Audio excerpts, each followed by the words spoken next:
Hey there. Ever wondered what true love looks like in the harshest of winters? This tale of Emma and Jack will warm your heart even on the coldest days. I'm curious, where are you watching from today? Drop your location in the comments below. If you're enjoying stories like this, don't forget to hit that subscribe button and give this video a thumbs up. It really helps the channel grow and you'll never miss our next heartwarming story. The winter of 1887 fell upon Venasque like a silent judgment. Snow piled against windowsills, muffling footsteps and conversations alike, as if nature itself conspired to soften the harshness of human tongues. Yet inside Thomas Wilson's general store, no amount of snow could dampen the whispers that followed his daughter. Emma Wilson stood behind the wooden counter, her fingers tracing the grain of oak as she counted inventory. 23 summers had passed over her auburn hair, leaving it with hints of copper that caught the lamplight. The woolen dress she wore, grey, as the afternoon sky hung slightly loose around her frame, a deliberate choice to diminish the curves that drew unwanted attention. Another delivery for Mr. Peterson, she noted in her ledger, the carefully formed letters betraying an education uncommon for women in Venasque. The bell above the door chimed, announcing the arrival of Mrs. Margaret Peterson and her companion, Mrs. Elizabeth Clark. Their entrance brought a gust of cold air and colder intentions. "Good afternoon, ladies," Emma said, the practiced smile never quite reaching her eyes. The women nodded curtly, moving toward the far corner where fabrics were displayed. Their voices, pitched deliberately to carry, sliced through the quiet store. "Thomas should find that girl a husband before it's too late," Mrs. Peterson murmured, fingering a bolt of cotton. "A woman serving men all day invites speculation." "Indeed," replied Mrs. Clark. "I've heard Daniel Brooks once showed interest, but even he wouldn't consider her now. Too independent by half." "Too familiar with the minors, more like," Mrs. Peterson added, with a meaningful glance toward Emma. "No decent man wants damaged goods." The ledger trembled beneath Emma's suddenly rigid fingers. 6 years she had endured their barbs, each one embedding deeper than the last. 6 years since Daniel had promised to return for her, then vanished like morning mist. 6 years of standing in her father's store, watching as girls younger than herself were courted, married and blessed with children. Something inside her, something kept carefully bound and silent, finally tore free. She untied her apron, folded it with precise movements, and placed it beneath the counter. Without a word, to her father, who was tallying accounts in the back room, Emma walked to the door. "Miss Wilson, the weather is turning." Mrs. Peterson called out, false concern dripping from her words. "Surely you're not leaving the store unattended." Emma paused, her hand on the latch. "The store," she said, each word measured and clear, "is attended by my father. As for the weather, Mrs. Peterson, I find it more hospitable than the climate within." The door closed behind her with quiet finality as she stepped into the blinding white afternoon. Pride carried her forward, for 20 determined steps before reason questioned her destination. But pride once awakened would not be silenced. Emma pulled her woolen shawl tighter and continued walking away from the store, away from the village, away from the whispers that had shaped her life into something small and defensive. The wind rose, driving needle-sharp snow against her face, but still she walked each step a defiance. How far she had gone she couldn't say when her ankle twisted in a hidden depression. Pain shot up her leg as she fell, the snow cushioning her body, but offering no protection for her injured limb. Emma tried to stand, only to collapse again as her ankle refused to bear weight. The cold began its patient work, seeping through layers of wool and cotton. Fear held at bay by anger now surged through her veins. The storm, merely threatening when she had left the village, now raged in earnest. Visibility shrank to an arm's length, and with it, Emma's hopes of rescue. As consciousness began to slip away, carried on waves of numbness and exhaustion, she thought she heard footsteps crunching through the snow. A shadow loomed above her, tall, broad-shouldered, silent. The last thing Emma saw before darkness claimed her was a pair of eyes grey as riverstones, regarding her with neither judgment nor pity. Warmth returned, gradually seeping into Emma's awareness, like water into parched earth. She lay beneath layers of furs and rough woolen blankets, the weight both comforting and foreign. Her eyes opened to unfamiliar rafters, dark with age and smoke. A fire crackled nearby, painting the cabin's interior with flickering amber light. She attempted to rise only to be halted by a sharp pain in her ankle. A soft groan escaped her lips before she could suppress it. Movement caught her attention. A man rose from a chair near the hearth and approached his steps, deliberate and quiet. Emma instinctively pressed herself deeper into the makeshift bed. "Don't be afraid," he said, his voice low and unused, like a door opening on rusted hinges. "Your ankle is sprained, not broken." He was tall, with shoulders broadened by labor rather than leisure. His beard, dark and untrimmed, framed a face weathered by sun and wind. But it was his eyes that captured Emma's attention, grey as the sky, before snow-observant yet revealing nothing of the mind behind them. "Where am I?" Her voice sounded thin in the warm air. "My cabin." He moved to the fire where a kettle hung from an iron hook. 3 miles northeast of Venasque. 3 miles. Emma closed her eyes as the reality of her situation descended upon her like a physical weight. 3 miles from the village meant 3 miles from propriety, from protection, from everything that defined a woman's reputation. "I need to return," she said, struggling once more to rise. The stranger shook his head, pouring steaming liquid from the kettle into a crude clay cup. "Storm's still raging. No one's going anywhere tonight." He approached and offered the cup. Steam carrying the scent of pine and something bitter rose between them. "For the pain," he explained. Emma hesitated, then accepted the drink, careful to avoid touching his fingers. The tea was surprisingly soothing, warming her from within as the fire warmed her skin. "Thank you, Mr. Stewart. Jack Stewart." He returned to his chair, leaving a respectful distance between them. "And you're Emma Wilson, Thomas Wilson's daughter." Surprise must have shown on her face, for he added, "Small village. Everyone knows everyone, even those who keep to themselves." "And you keep to yourself, Mr. Stewart." A shadow of something, perhaps amusement, perhaps caution, passed over his features. "The mountain offers better company than most." Emma sipped her tea, watching him over the rim of her cup. Jack Stewart was known in Venasque, though more as legend than man. Children whispered stories of the mountain hermit, and mothers used his solitary existence as a warning against disobedience. Yet here he sat solid and real, having saved her from certain death. "I should thank you for rescuing me," she said finally.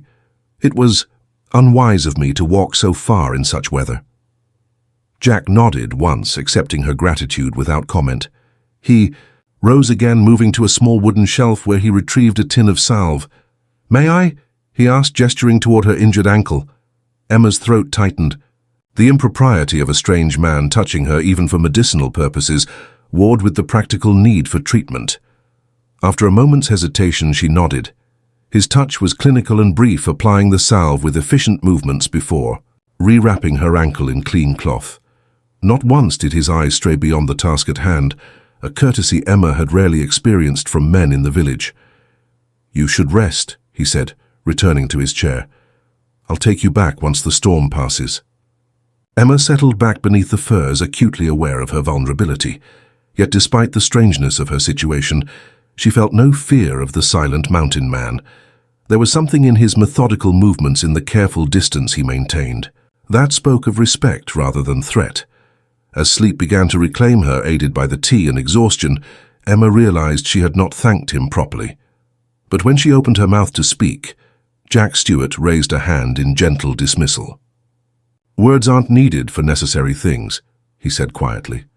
Emma closed her eyes, allowing herself to drift toward sleep. Her last thought before consciousness faded was that in this cabin, miles from civilization, she had been shown more dignity than in the heart of Venasque's polite society. Meanwhile, outside the sturdy log walls, the storm raged on, erasing tracks and reshaping the landscape into something unrecognizable. By morning, Emma Wilson's reputation would be as altered as the snow-covered mountain, transformed by forces beyond her control. Dawn arrived with deceptive gentleness, pale light filtering through the cabin's single window to lay a golden rectangle across the plank floor. Emma woke to the sounds of quiet movement, the clink of metal, the soft shuffle of boots, the muted thud of wood being placed on the hearth. For a disorienting moment, she forgot where she was, expecting to see the familiar floral wallpaper of her bedroom. Reality returned with her first conscious breath. The sprained ankle, the storm, Jack Stewart. She pushed herself upright, wincing at the stiffness in her limbs. Jack stood by the fire, his back to her, as he prepared what appeared to be breakfast. Without turning, he spoke. "How's the ankle?" Emma tested it cautiously, rotating the joint. "Better, I think. Still tender." He nodded, bringing her a wooden bowl of porridge and a spoon carved from the same pale wood. "Storm's past. We can start back once you've eaten." The simplicity of his statement belied the complexity of what awaited them in Venake. Emma accepted the bowl, her appetite diminished by the knowledge of what her absence would have caused. Her father would be frantic. The gossips would be ravenous. "Mr. Stewart," she began, then paused, uncertain how to express the danger he had unwittingly walked into by saving her life. "The village, and they will not understand." His expression remained impassive, though something flickered in his eyes, resignation perhaps, or simply recognition. "I rarely concern myself with what Venaska understands. They will not judge you as harshly as they will judge me," Emma said, forcing herself to meet his gaze. "A woman who spends the night away from home in the company of a man not her husband or kin. Mr. Stewart, you've saved my life, but I fear the cost will be my reputation." Jack considered her words, his jaw working slightly beneath his beard. "Would you prefer I had left you in the snow?" "No, of course not. I only meant—" "I know what you meant, Miss Wilson." He turned away, gathering items into a leather satchel. "The village's judgment won't change what happened or didn't happen. Truth stands regardless of who believes it." Emma ate in silence, struck by the quiet certainty of his philosophy. How different from the Venaske she knew, where perception was reality and truth bent to accommodate convenience. After breakfast, Jack helped her to her feet, offering his arm for support as they ventured outside. The world had been transformed overnight into a landscape of pristine white, broken only by the dark silhouettes of pine trees heavy with snow. In other circumstances, Emma might have found it beautiful. The journey to Venaske took twice as long, as usual, with Jack supporting much of Emma's weight as she hobbled alongside him. They spoke little, conserving energy for the difficult trek. With each step that brought them closer to the village, Emma felt a growing sense of dread, as if she were marching toward her own execution. They crested the final hill above Venaske just as the church bell struck 10. The village lay below them, smoke rising from chimneys in lazy spirals, the general store visible at the far end of the main street. It appeared peaceful, unchanged, deceptively so. "We could turn back," Jack said unexpectedly, his voice low enough that the words seemed meant more for himself than for her. Emma glanced at him, surprised by the offer implicit in his statement. For a brief, wild moment she considered it, returning to the solitude of his cabin, avoiding the judgment that awaited her. But reality asserted itself almost immediately. Her father, her duties, the life she had built, limited though it was. "No," she said firmly. "We continue." They had barely entered the outskirts of Venaske when they encountered the first villager, Mrs. Margaret Peterson herself, basket on arm apparently, on her way to the market. The older woman stopped abruptly, her eyes widening at the sight of Emma leaning heavily on Jack Stewart's arm. "Miss Wilson," she exclaimed, her voice carrying in the crisp morning air, "we've been so concerned your father has been beside himself." Her gaze flicked to Jack, then back to Emma, taking in their proximity. Emma's rumpled clothing, the intimate tableau they presented. Something like satisfaction flickered across her features before she composed them into a mask of concern. "Mr. Stewart," she acknowledged with a nod that managed to convey both politeness and disapproval. "How fortunate that you found Miss Wilson." "Mrs. Peterson," Jack replied, his tone neutral. Emma straightened as much as her injured ankle allowed. "Mr. Stewart rescued me when I was caught in yesterday's storm. I injured my ankle and was unable to return home." "I see." Mrs. Peterson's smile didn't reach her eyes. "Well, I'm sure everyone will be relieved to hear you're safe. Everyone has been wondering where you might have spent the night." The emphasis she placed on everyone made it clear just how far the speculation had already spread. Emma felt her cheeks warm despite the cold. "If you'll excuse us," Jack said, guiding Emma forward. "Miss Wilson should be returned to her father. They continued down the main street, aware of eyes watching from windows of conversations, halting as they passed. By the time they reached the general store, Emma felt as though she had been stripped bare, every part of her exposed to public scrutiny. Thomas Wilson burst through the door before they reached it, his face ashen with worry that quickly transformed to confusion at the sight of his daughter, supported by the mountain hermit. "Emma, where have you—" He broke off, taking in the scene before him. Behind him appeared Mrs. Peterson, somehow having reached the store before them, her expression grave as she whispered urgently to Thomas. Emma watched her father's face change confusion, giving way to shock, then hardening into something unreadable. "Father," Emma began, "it isn't what you—" Thomas Wilson raised a hand, silencing her. His eyes, so like her own, were distant now, regarding her as one might look at a stranger, or worse, a disappointment. "Inside," he said tersely, "all of you." As they crossed the threshold into the familiar confines of the general store, Emma felt the weight of unspoken accusations settling around her shoulders like a shawl woven of lead. Behind them, the door closed with the finality of a book being shut, trapping them all within a story none of them had chosen. The back room of Thomas Wilson's store had never felt so confining. Shelves laden with inventory, pressed in from all sides, witnesses to the tense tableau unfolding in their midst. Emma sat on a wooden stool, her injured ankle throbbing in time with her pulse.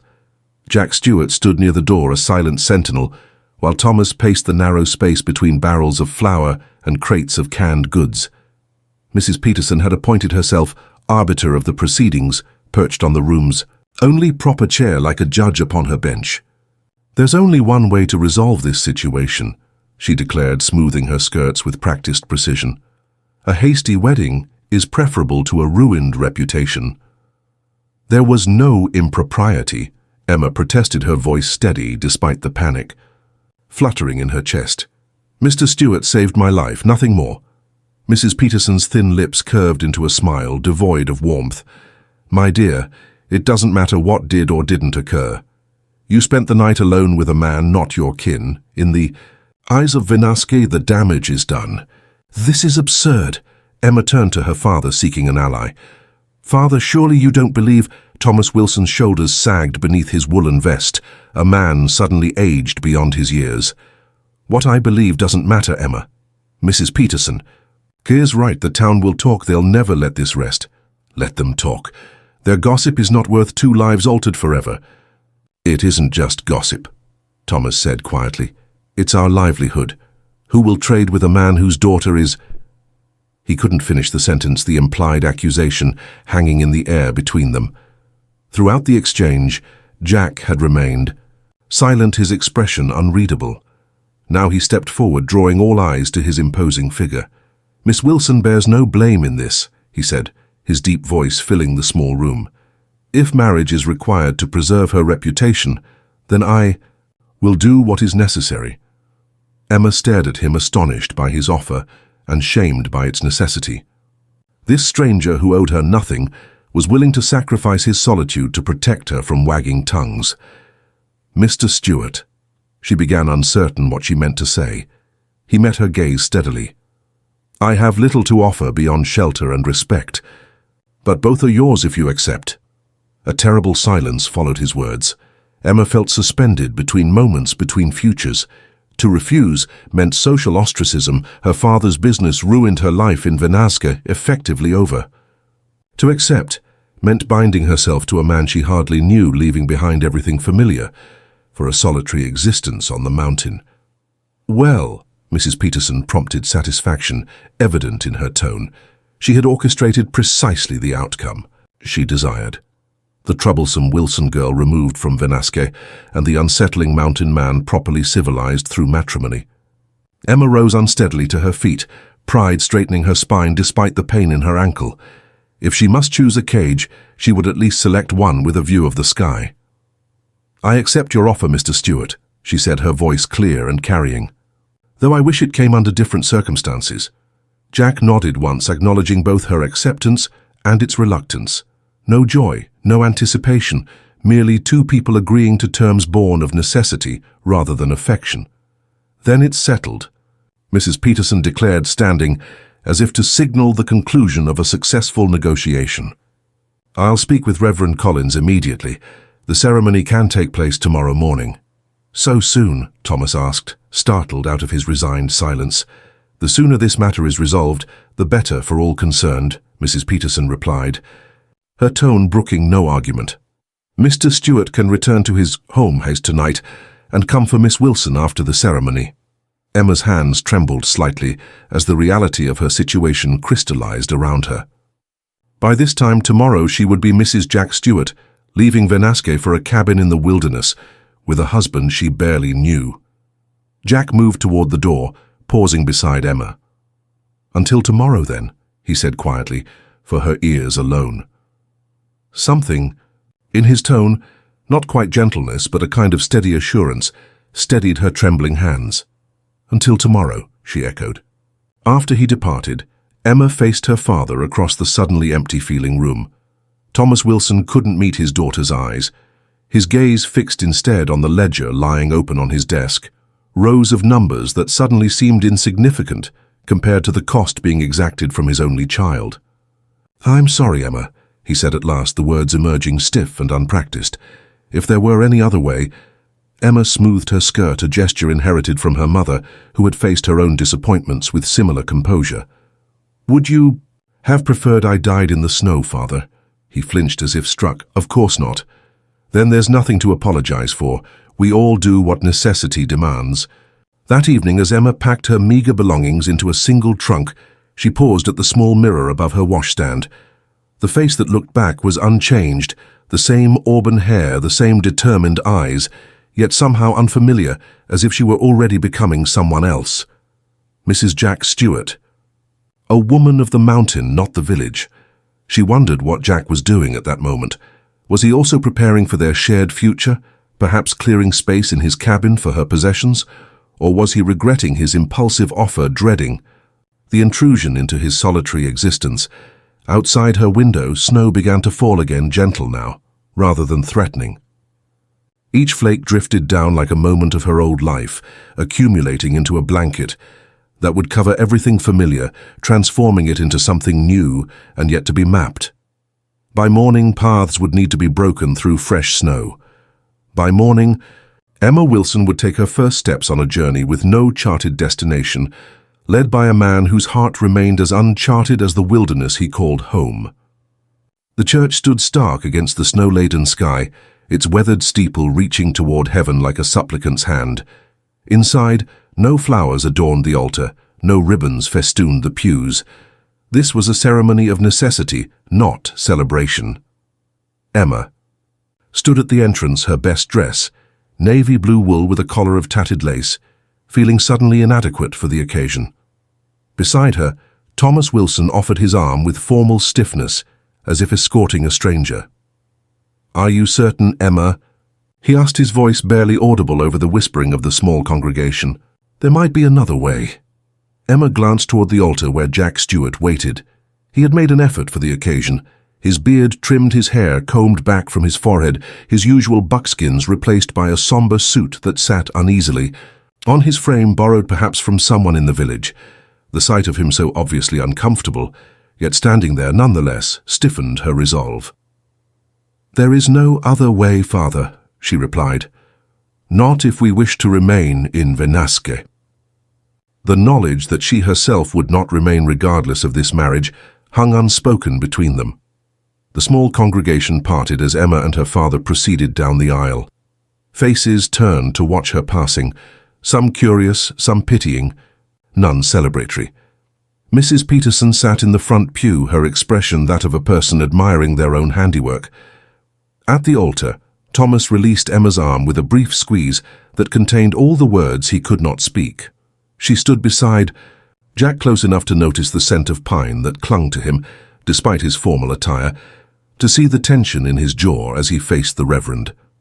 Reverend Collins conducted the ceremony with perfunctory efficiency, his words echoing in the half-empty church. No mention of love, no romantic platitudes about joining hearts. Only the stark language of contract and duty.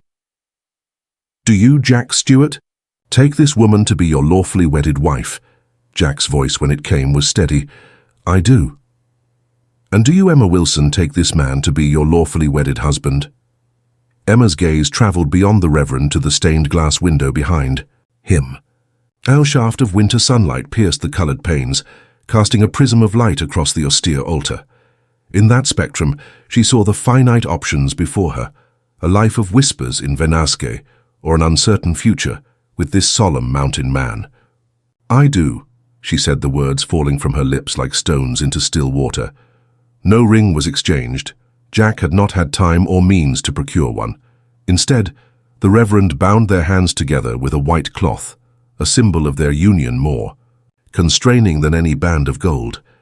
"By the authority vested in me, I now pronounce you man and wife." No instruction to kiss the bride followed. The Reverend merely untied the cloth and handed it to Emma, a token of her new status. The congregation stirred, uncertain whether to offer congratulations for such an irregular ceremony. Mrs. Peterson was the first to approach her, smile fixed and satisfied. "Mrs. Stewart," she said, testing the sound of Emma's new title. "How fortunate that everything has been resolved so appropriately." Emma accepted the statement with a nod, neither agreeing nor disagreeing. Beside her, Jack stood rigid, enduring the formalities with stoic patience. Thomas Wilson was the last to come forward, his eyes suspiciously bright as he embraced his daughter. "You're always welcome home," he whispered.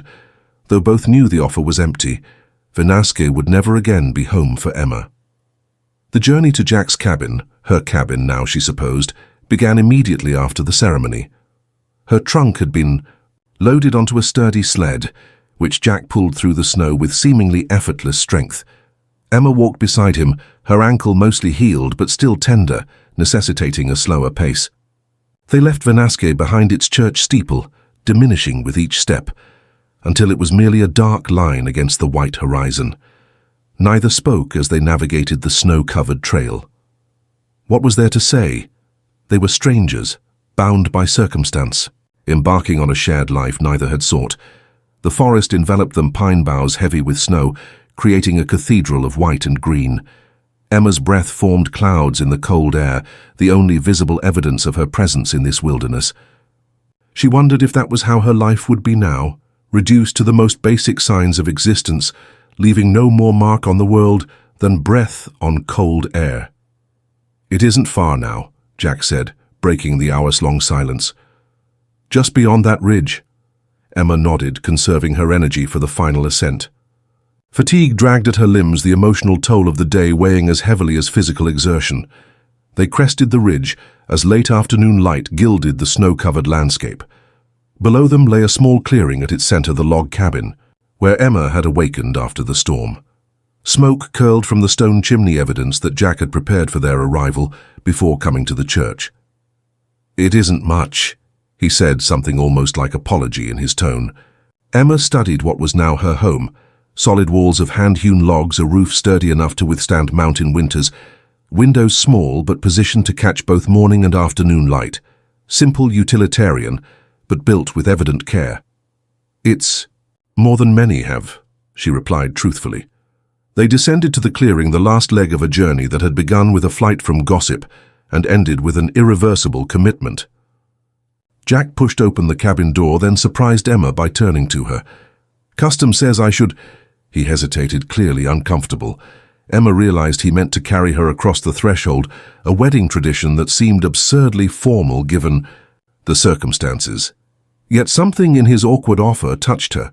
This man, who had likely never participated in social niceties, was attempting to honor conventions for her sake. "Perhaps we've had enough of following custom today," she suggested gently. Relief flickered across his features. He nodded and stepped aside, allowing her to enter under her own power. Inside the cabin appeared different from her memory. A curtain of rough-woven fabric had been hung across one corner, creating a semblance of private space.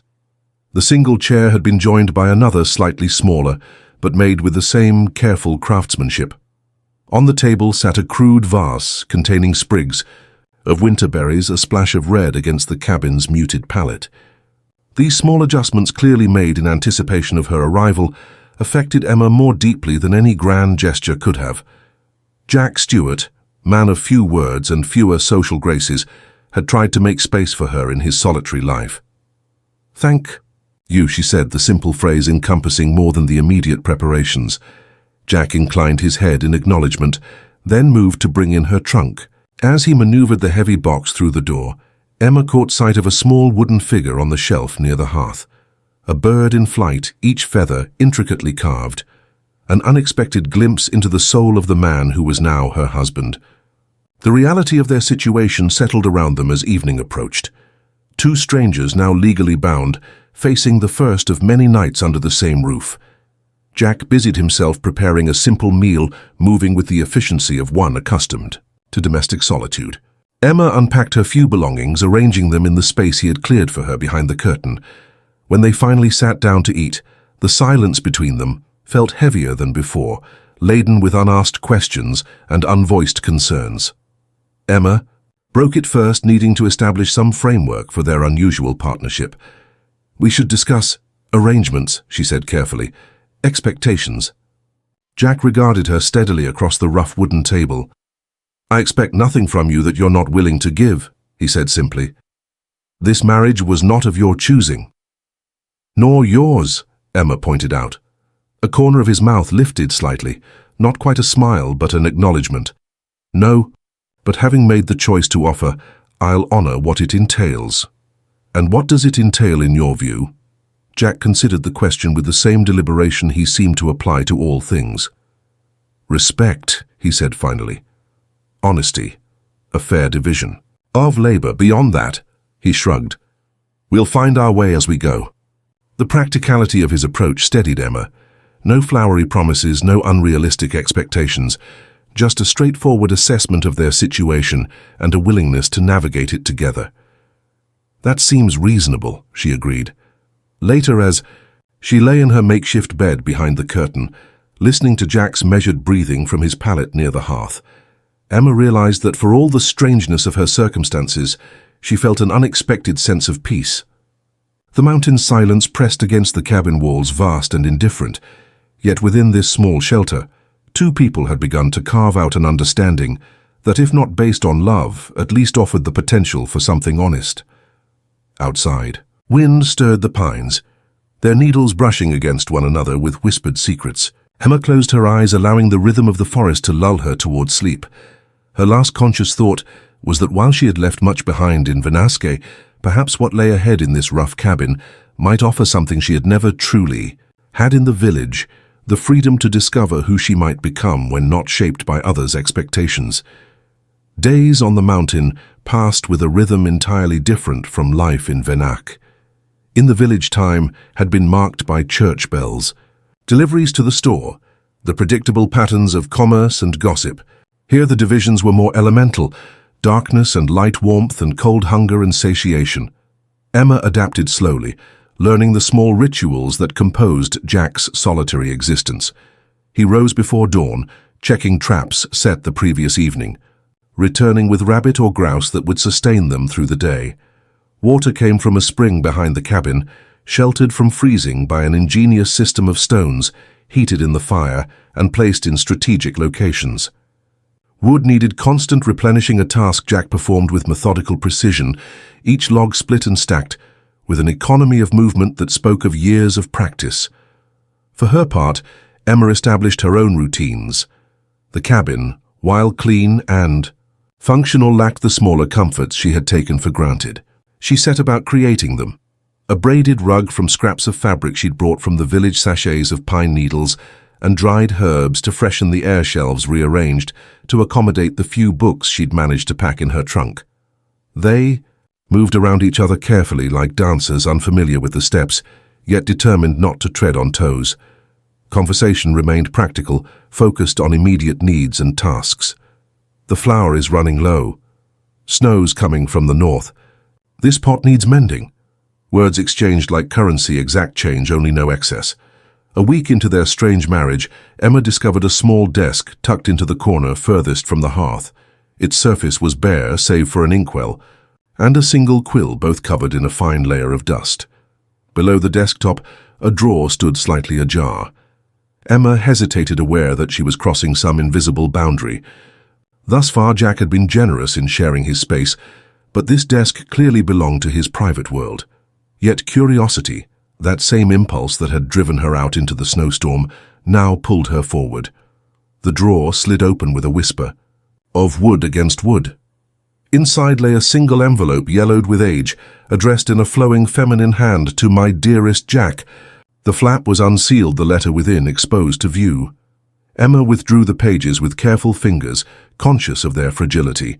The letter was dated nearly 7 years earlier, signed simply, "Always yours, Daniel Brooks." Daniel Brooks. The name struck Emma like a physical blow.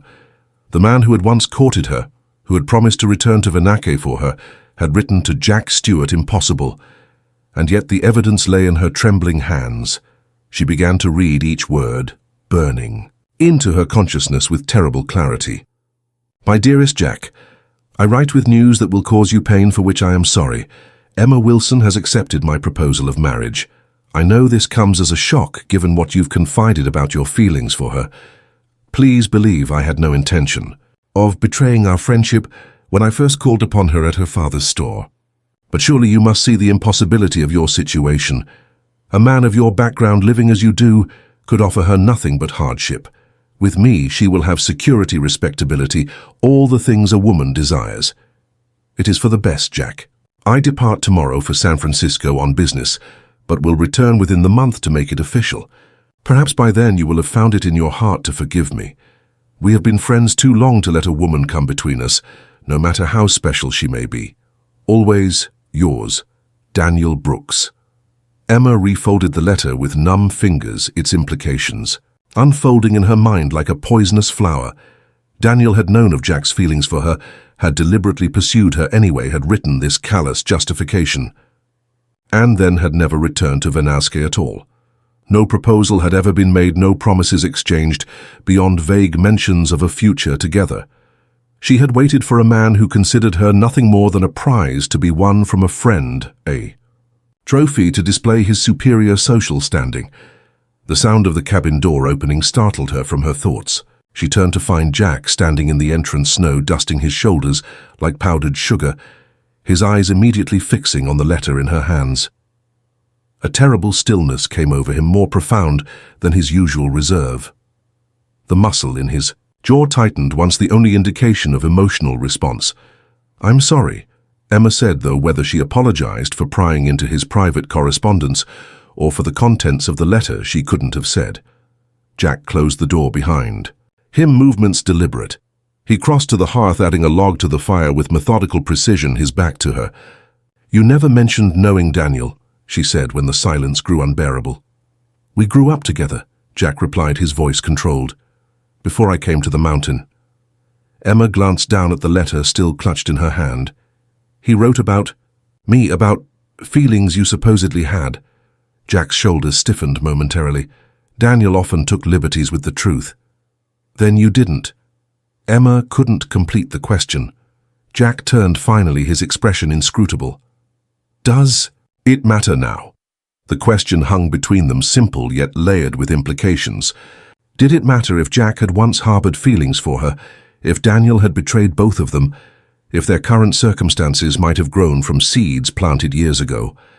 "I suppose not," Emma conceded, though something in her, some spark of the woman who had walked into a blizzard, rather than endure one more whispered insult, rebelled against the dismissal. "But I would prefer truth between us, however inconvenient." Jack's gaze, usually so guarded, assessed her with unexpected directness. "Fausisiahenda, the truth then. Yes, I knew you before the storm.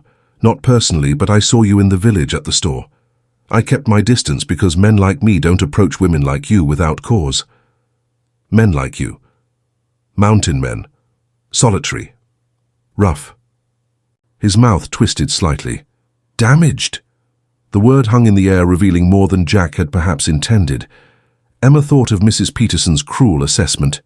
No decent man wants damaged goods, and wondered if such judgments cut equally, deep regardless of gender. Daniel knew Jack continued, each word measured as if extracted at cost. "He used it to amuse himself, pursued you knowing I couldn't." Anger flared in Emma's chest, not at Jack's confession, but at Daniel's calculated cruelty. "And then he abandoned us both," she said bitterly. "Left me waiting, left you believing I'd chosen him." Jack nodded once, a barely perceptible movement. "Until the storm brought you here anyway." The irony wasn't lost on Emma.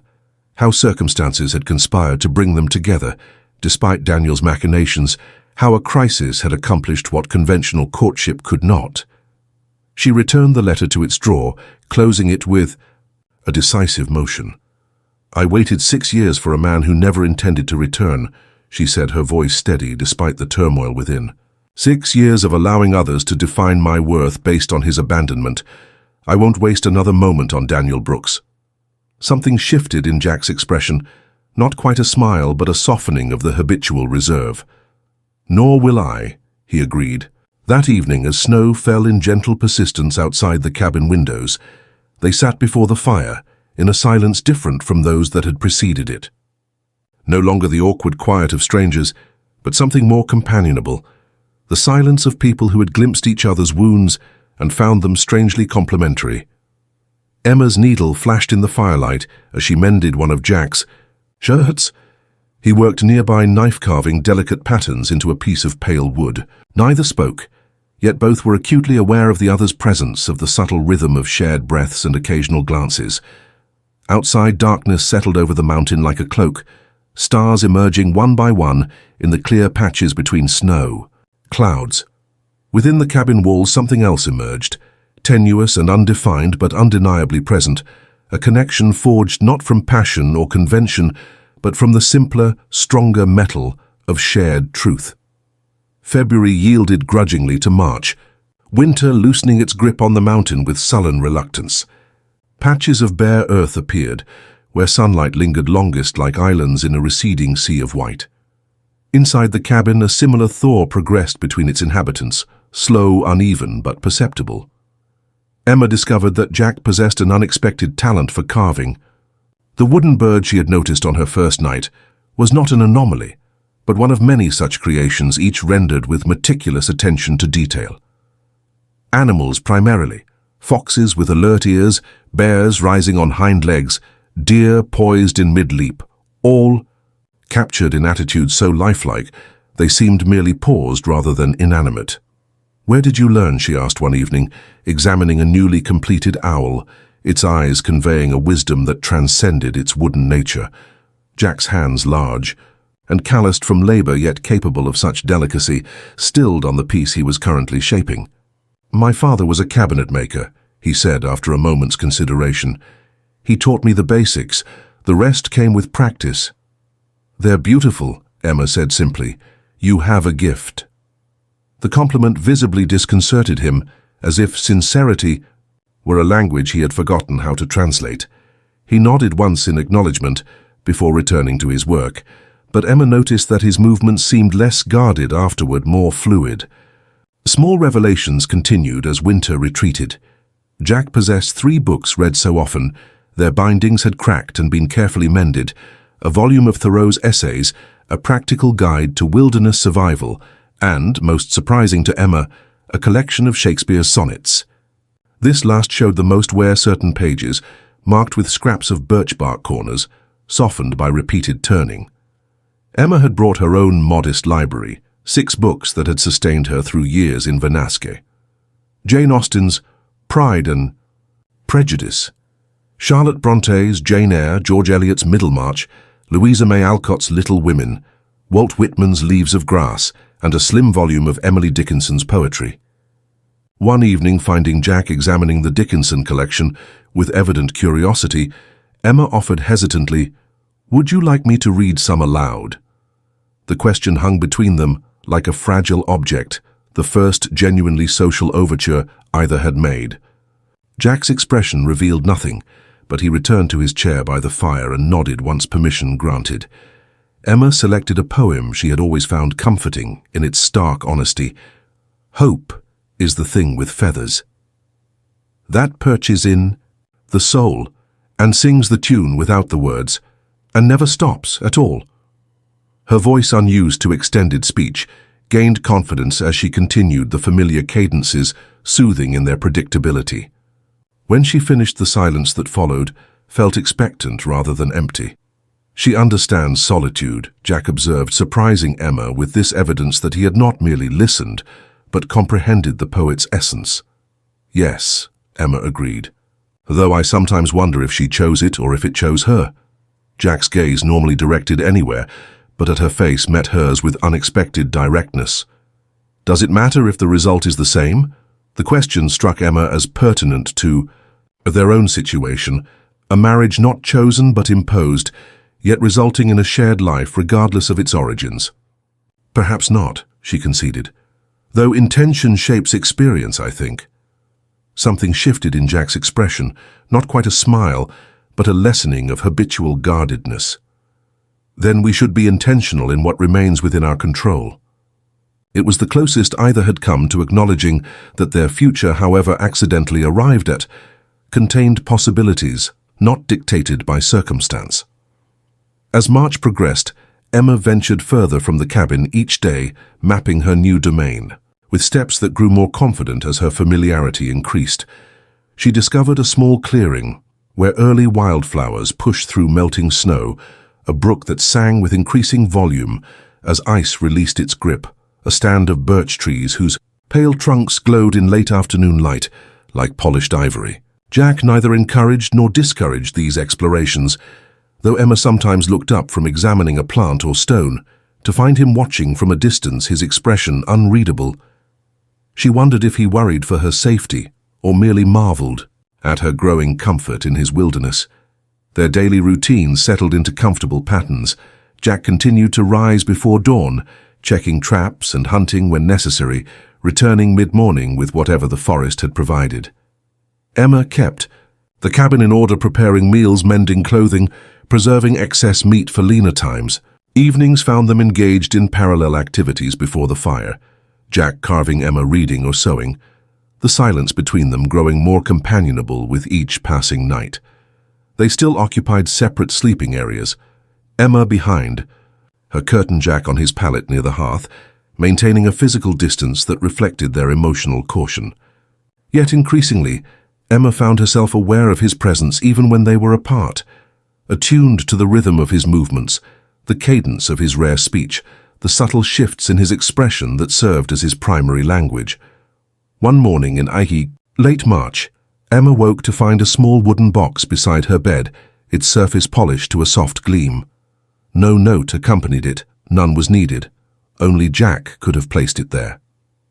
She opened it with careful fingers to find a carving of a bird in flight, smaller and more delicate than his other works, attached to a fine leather cord. A pendant, the gift, unexpected, unsolicited, and clearly requiring considerable time and skill, affected Emma more profoundly than any conventional courting gesture ever had. This was not a trinket purchased to impress or obligate, but an object born from observation and understanding. She emerged from behind her curtain, wearing the pendant, its weight unfamiliar, but welcome against her collarbone. Jack glanced up. From where he was banking the morning fire, his gaze moving from the carving to her face with uncharacteristic directness. "Thank you," Emma said simply. Jack nodded once his usual acknowledgement, but something in his eyes, a warmth, typically masked by caution, remained visible a moment longer than usual. That evening, a late winter storm descended upon the mountain wind, driving snow against the cabin walls with renewed fury. Emma sat wrapped in a quilt before the fire, listening to the tempest outside while reading by lamplight. Jack mended a trap, nearby, his hands moving with practiced efficiency. "Will it last long?" Emma asked, glancing toward the window where snow accumulated on the sill. "A day, perhaps two," Jack replied without looking up from his work. The last gasp of winter before spring takes hold. Emma marked her place in her book, considering the man across from her. After nearly 2 months of shared existence, he remained in many ways as enigmatic as on their first meeting, yet she had begun to read the subtle language of his silences, to understand that his reserve was not coldness, but a form of self-preservation developed over years of solitude. "May I ask you something, Jack?" The use of his given name, still rare between them, caught his attention. He set aside the trap and met her gaze with quiet inquiry. Why did you come to the mountain? What drove you from wherever you were before? The question was presumptuous, perhaps even intrusive, yet Emma found she needed to know, not out of idle curiosity, but because understanding his past might illuminate their shared present. Jack's expression closed briefly, like a door pushed against strong wind. For a moment Emma thought he would retreat into silence, that familiar fortress. Then, with visible effort, he responded. I was born in a mining town east of here, Silverton. He spoke slowly, as if the words were objects long stored away, requiring examination before use. My father built furniture for those who could afford it. My mother taught at the local school. We lived simply but well. He paused, his gaze fixed on some middle distance between past and present. When I was 17, influenza swept through the town. My parents and my sister Sarah fell ill. I didn't. The starkness of this statement, devoid of self-pity or embellishment, struck Emma with unexpected force. A tragedy related as matter-of-factly as a weather report. I'm sorry, she said, knowing the inadequacy of the response, even as she offered it. Jack acknowledged her sympathy, with a slight inclination of his head. Afterward there seemed little reason to stay. Too many memories in familiar places. I wandered for a time, working where I could. Lumber camps mostly. Then I found this mountain. A pause, brief but significant. It felt right, quiet, honest. Emma considered his words understanding. Now something of what had shaped him into the man before her. Lost solitude, the deliberate choice of simplicity over complication. And you've been alone ever since. Until now. The simple statement hung between them, neither accusation nor endearment, merely acknowledgement of their altered circumstances. Outside, wind rattled the window frames, emphasizing the shelter they shared against external forces. I never thanked you properly, Emma said after a moment's reflection. Not just for rescuing me from the storm, but for offering marriage when you could have simply returned me to the village and walked away. Jack's hands, resting on his knees, flexed once before stilling again. I did what seemed necessary. Many men wouldn't have. His gaze, when it met hers, contained something she hadn't seen before, a flash of intensity quickly banked like fire glimpsed through a partially opened stove door. I'm not many men, he said quietly. The simple assertion resonated with truth. Jack Stewart was indeed unlike any man Emma had known in Venasque, neither polished nor practiced, neither ambitious nor performative. His virtues were elemental rather than social honesty, competence, and integrity that required no external validation. No, she agreed, you're not. The storm continued through the night, its ferocity gradually diminishing as dawn approached. Emma lay awake behind her curtain, listening to the wind's retreat, and Jack's steady breathing from his place by the hearth. Two solitudes existing side by side, separate yet increasingly connected by threads of understanding, respect, and perhaps something not yet named but growing nonetheless, like spring beneath winter's fading mantle, patient and inevitable. April arrived with a surge of renewal, snowmelt feeding streams that chattered with newfound vigor, buds swelling on branches previously stark against the sky, earth softening beneath tentative green shoots. The mountain shed its winter austerity, revealing colors and textures that had slumbered beneath white for months. With spring came practical concerns. Supplies had dwindled during the long winter, necessitating a journey to Venasque for essentials that could not be hunted, gathered, or crafted. Jack announced his intention to make the trip one morning over breakfast, his tone matter-of-fact. I'll leave at dawn tomorrow, he said, spooning the last of his porridge from a wooden bowl. Should return by nightfall. Emma glanced up from her own meal, surprised by the immediacy of his plan and confused by her reaction to it, a strange mingling of apprehension and something almost like disappointment. So soon? Jack nodded once. Weather's clear, trails passable now that most of the snow's gone. Emma considered the prospect of a day alone in the cabin, her first since arriving on the mountain. The isolation that had initially seemed so daunting now felt almost comfortable, yet the thought of Jack venturing into Venasque without her stirred an unexpected unease. I should come with you, she said, the decision crystallizing even as she spoke. There are things I need that you wouldn't know to purchase. Something flickered across Jack's features, concern, perhaps, or doubt. "The journey isn't easy," he cautioned. 8 miles round trip across rough terrain. "I'm stronger than I was in February," Emma replied with quiet confidence. "And it's time I faced Venaske again." Jack studied her for a moment, his assessment neither patronizing nor dismissive, but genuinely evaluative. Finally, he nodded. "We'll leave at first light." The journey began under a pearl-grey sky dawn, merely a promise on the eastern horizon. Emma wore her sturdiest boots and simplest dress, covered by the woolen shawl that had proven insufficient against February's blizzard, but was adequate for April's milder chill. Jack carried a large pack for their purchases, currently empty, save for a small bundle wrapped in oilcloth, the purpose of which he did not explain and Emma did not ask. They descended in companionable silence, following a path now familiar to Emma from her explorations. The forest opened occasionally to reveal vistas of the valley below Venaske, appearing diminutive from this height, its church steeple a slender, finger pointing skyward. By mid-morning they had reached the valley floor, where wildflowers carpeted meadows in delicate profusion, blue lupine, golden California poppies, white yarrow. Emma paused to gather a small bouquet, tucking the stems into her belt. Jack watched without comment, but something in his expression, a softening around the eyes, suggested approval. As they approached the outskirts of Venaske, Emma felt anxiety tightening her chest. 3 months had passed since she had last walked these streets, since circumstances had forced her marriage and exile. How would the village receive her now? With continued judgment, unwelcome pity, or perhaps most difficult of all indifference? Jack sensed her hesitation. "We needn't stay long," he said quietly. "Just enough to get what we need." Emma straightened her shoulders, drawing strength from his steady presence beside her. "I'm ready." Venaske received them with the wary curiosity reserved for returning prodigals. People paused in their activities to watch as Emma and Jack made their way down the main street, men tipping their hats with awkward formality, women nodding tight-lipped greetings or averting their gaze entirely.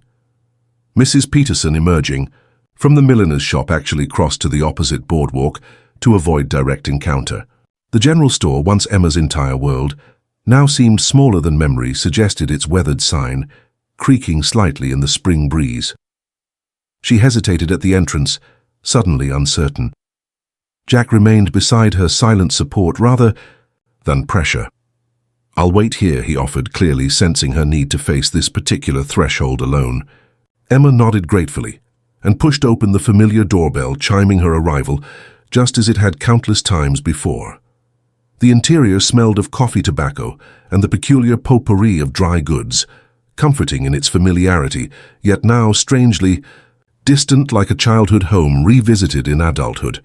Thomas Wilson looked up from behind the counter, his ledger open before him, just as it had been on the February day when Emma had walked out into the storm. For a moment he simply stared, as if uncertain whether the apparition before him was flesh or memory. "Emma," he said finally, her name emerging rough-edged with emotion. "Father." She crossed to the counter, movements deliberate and controlled, despite the tremor in her chest. "You're well, I hope." Thomas closed his ledger with careful precision, buying time to compose himself. "Well enough." His gaze traveled over her, noting the simple dress, the wind-blown hair, the flush of health in her cheeks. "And you are you? He treats you properly?" The question contained volumes: concern, guilt, hesitant hope. Emma considered her answer carefully, knowing it must be both honest and kind. "Yes," she said simply. "Jack is a good man." Relief softened her father's features, years of worry temporarily eased. "I'm glad." An awkward silence descended neither. Knowing how to bridge the gap of months and circumstances, Emma broke it first, steering toward the practical purpose of her visit. "We've come for supplies," she explained. "Coffee, flour, needles, thread. The things we can't produce ourselves." Thomas nodded, professional demeanor reasserting itself. "Of course. Let me help you gather what you need." They moved through the store together, selecting items from familiar shelves. The routine was comforting in its ordinariness, allowing conversation to flow more naturally around the framework of commerce. The store seems busy, Emma observed, noting ledger entries visible during their selection process. Spring brings new projects, Thomas agreed, and Venaske is growing 3 new families since winter's end. That's good news. As they returned to the counter with their selections, the bell above the door chimed again. Emma turned to see a familiar figure entering, Daniel Brooks, as impeccably dressed as always, his expression shifting from casual confidence to shock at the sight of her. "Emma Wilson," he exclaimed, using her maiden name as if the past months had not occurred. What a pleasant surprise. Emma regarded him steadily, finding that the man who had once dominated her thoughts now seemed strangely diminished, his charm transparent, his handsomeness merely decorative rather than substantial. "It's Emma Stewart now," she corrected quietly. Daniel's smile faltered briefly. "Of course, how forgetful of me." He moved closer, lowering his voice conspiratorially. "I'd heard about your circumstances. Such a shame being forced into a hasty arrangement due to an unfortunate incident." Each word was carefully selected to wound while maintaining plausible deniability, the technique of a man accustomed to manipulating perceptions. Once such insinuations would have devastated Emma. Now, knowing what she did about Daniel's betrayal of both her and Jack, they merely revealed his smallness. "There was nothing unfortunate about it," she replied, voice level but carrying. "Jack, Stewart saved my life and offered me his name, when others might have left me to face Venaske's judgment alone." Daniel's expression hardened slightly at this implied criticism. "Still a woman of your refinement, living in that primitive cabin, isolated from society. It seems such a waste." Before Emma could respond, the door opened again, admitting Jack's tall figure. He assessed the situation with a single glance. Emma's straight spine, Daniel's proprietary stance, Thomas Wilson's concerned observation. "Everything all right?" he asked Emma, the question simple but laden with readiness to support whatever position she chose to take. "Yes," Emma replied with genuine serenity. "I was just explaining to Mr. Brooks how fortunate I consider myself." Jack's gaze shifted to Daniel, recognition evident. 2 men who had once called each other friend, now separated by years of solitude on one side and ambition on the other. Daniel extended a hand with practiced cordiality, the gesture hollow in its performance. "Jack Stewart, been a long time." Jack accepted the handshake with minimal contact. "Daniel." An awkward silence descended, broken by Thomas Wilson clearing his throat. "I've totaled your purchases, Emma. Shall I add them to your account?" The mundane question grounded the moment, pulling it back from the precipice of confrontation. Emma nodded gratefully. "Yes, please. We should be going. The journey back takes several hours." As Jack helped gather their supplies into his pack, Daniel made one final attempt. "Emma, if you ever need anything at all, please know my door is always open to you. Venaske misses your presence." The offer, couched in concern, but transparent in its actual intent, might once have tempted Emma, a potential escape from isolation, a return to the familiar. Now it seemed merely sad, a reflection of Daniel's inability to recognize the growth that had occurred beyond his sphere of influence. "Thank you, but I have everything I need," she replied with genuine conviction. Outside the store, spring sunshine warmed Venaske's main street, glinting off windows and highlighting the fresh paint on several buildings, a town renewing itself just as the mountain was. Emma took a deep breath, savoring the familiar sense of civilization, baking bread horses, the indefinable mixture that constituted human congregation. "Did you get everything you wanted?" Jack asked as they began their return journey. Emma considered the question, looking back at the village growing smaller with each step. Had she gotten what she wanted? Not in the sense of material goods, but in the larger meaning, closure perhaps, or confirmation of her choices. "Yes," she said with quiet certainty. "I believe I did." They walked in comfortable silence until reaching the forest's edge, where Jack paused. He reached into his pack, retrieving the oilcloth-wrapped bundle he had carried from the cabin. With uncharacteristic hesitation, he extended it toward Emma. "I had a purpose in Venaske as well," he explained. "This is for you." Emma unwrapped the bundle with careful fingers to reveal a book. Leather bound, its cover unmarked by title or author. Opening it, she found blank pages of good quality paper, a simple pencil tucked into the binding. "I noticed you writing sometimes." "On scraps." Jack said, a rare flush of color touching his cheeks above his beard. "Thought you might want somewhere proper to put your words." The thoughtfulness of the gift, its recognition of a private aspect of herself she had believed unobserved, touched Emma deeply.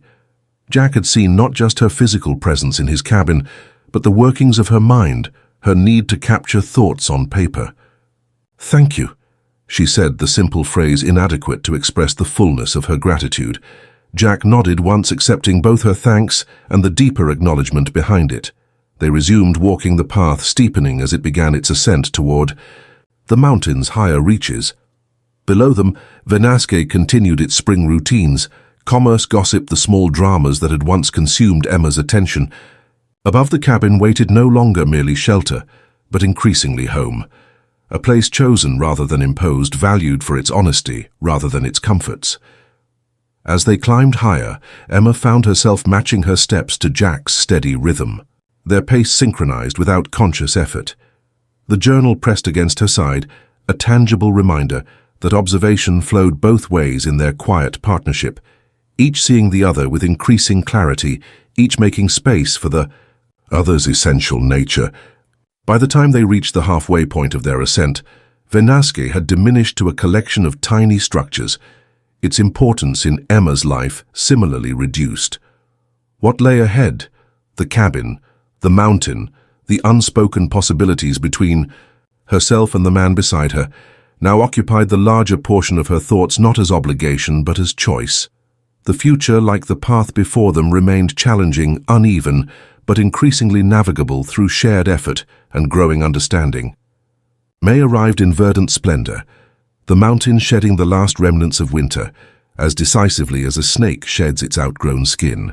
The clearing around the cabin erupted in wild grasses and volunteer flowers, columbine paintbrush forget-me-nots, their colors intensified by contrast with the dark pines that stood sentinel at the forest's edge.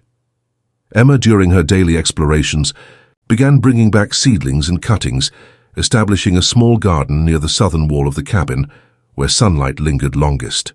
Jack watched her efforts with quiet interest, saying little but appearing the next day with a crude fence, fashioned from slender branches to protect her plantings from deer and rabbits. The gesture, practical yet attentive, typified their evolving partnership. Words remained scarce between them, but actions spoke with increasing eloquence. Jack built shelves for Emma's books without being asked. Emma learned to repair his traps, saving him hours of work. Each adaptation to the other's presence came naturally now, without the awkward hesitation that had marked their early coexistence. One evening in mid-May, as twilight softened the cabin's rough edges, Emma sat at the small desk Jack had positioned beneath the western window, writing in the journal he had given her. Near the hearth, Jack worked on a new carving, his knife-making. Soft scraping sounds against the pale wood. Rain pattered gently on the roof, emphasizing the shelter's coziness. "What are you writing?" Jack asked, the question unexpected in its directness. Emma glanced up, surprised both by his inquiry and her lack of self-consciousness at being observed. "Just thoughts, memories sometimes, observations about the mountain, the changes in seasons." Jack nodded, returning to his carving. After a moment, he spoke again, voice pitched low as if testing unfamiliar territory. "Would you read some if you're willing?" The request contained no demand, only genuine interest, a wish to know her mind, to understand the thoughts she committed to paper. Emma turned back several pages, searching for something she felt ready to share. Finally, she began reading aloud. "The mountain breathes differently from the valley. In Venasque, each breath seemed measured against others' expectations, neither too deep nor too shallow, lest one appear either overeager or indifferent. Here air fills lungs according to need alone, expanding chest and spirit without judgment or restraint. I find myself standing still sometimes, simply breathing, marveling at this most basic freedom." She paused, suddenly self-conscious about the intimacy of the observation. Jack had set aside his carving, his full attention directed toward her words. "An unusual focus that both unnerved and pleased her. "You write well," he said simply, clear-eyed. The compliment, unadorned but sincere, warmed Emma more than effusive praise would have. "Thank you. I've always found comfort in arranging thoughts on paper. Makes them less overwhelming somehow." Jack considered this head slightly tilted in that way she had come to recognize as deep contemplation. "Like carving," he suggested. "Taking something formless, giving it shape." "Yes, exactly." Emma smiled, touched by his understanding, "though words are less permanent than wood." "Depends on the words," Jack replied. "Some cut deeper than any knife, last longer than any timber." The observation revealed unexpected depth, an awareness of language's power from a man who used it so sparingly. Emma regarded him with new appreciation, recognizing once again how easily others, herself included, had underestimated this quiet mountain man. "Have you ever written anything?" she asked. "Besides practical correspondence, I mean." Jack shook his head, returning to his carving. "Never saw the need. My thoughts stay well enough in my head." "And what thoughts are those?" The question emerged. More boldly than Emma had intended, curiosity overcoming habitual restraint. Jack's hand stilled on his work. For a moment Emma feared she had trespassed beyond acceptable boundaries. Then he looked up, grey eyes meeting hers with unusual directness. "Mostly about patterns," he said eventually. "How streams find their way around obstacles, how trees grow toward light even when it's scarce, how animals adapt to changing seasons." A pause, brief but significant. How people do the same. The simple explanation revealed more about Jack's inner life than any dramatic confession could have.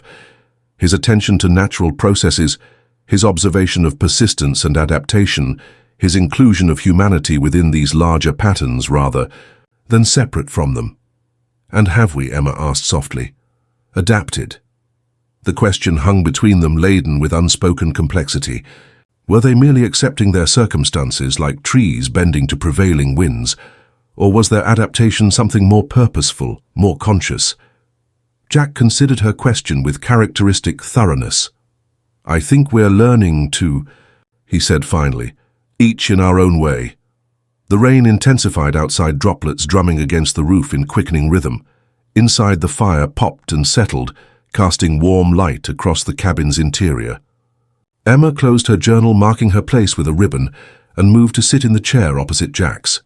"May I ask you something?" she ventured after a comfortable silence. Jack nodded, setting aside his carving.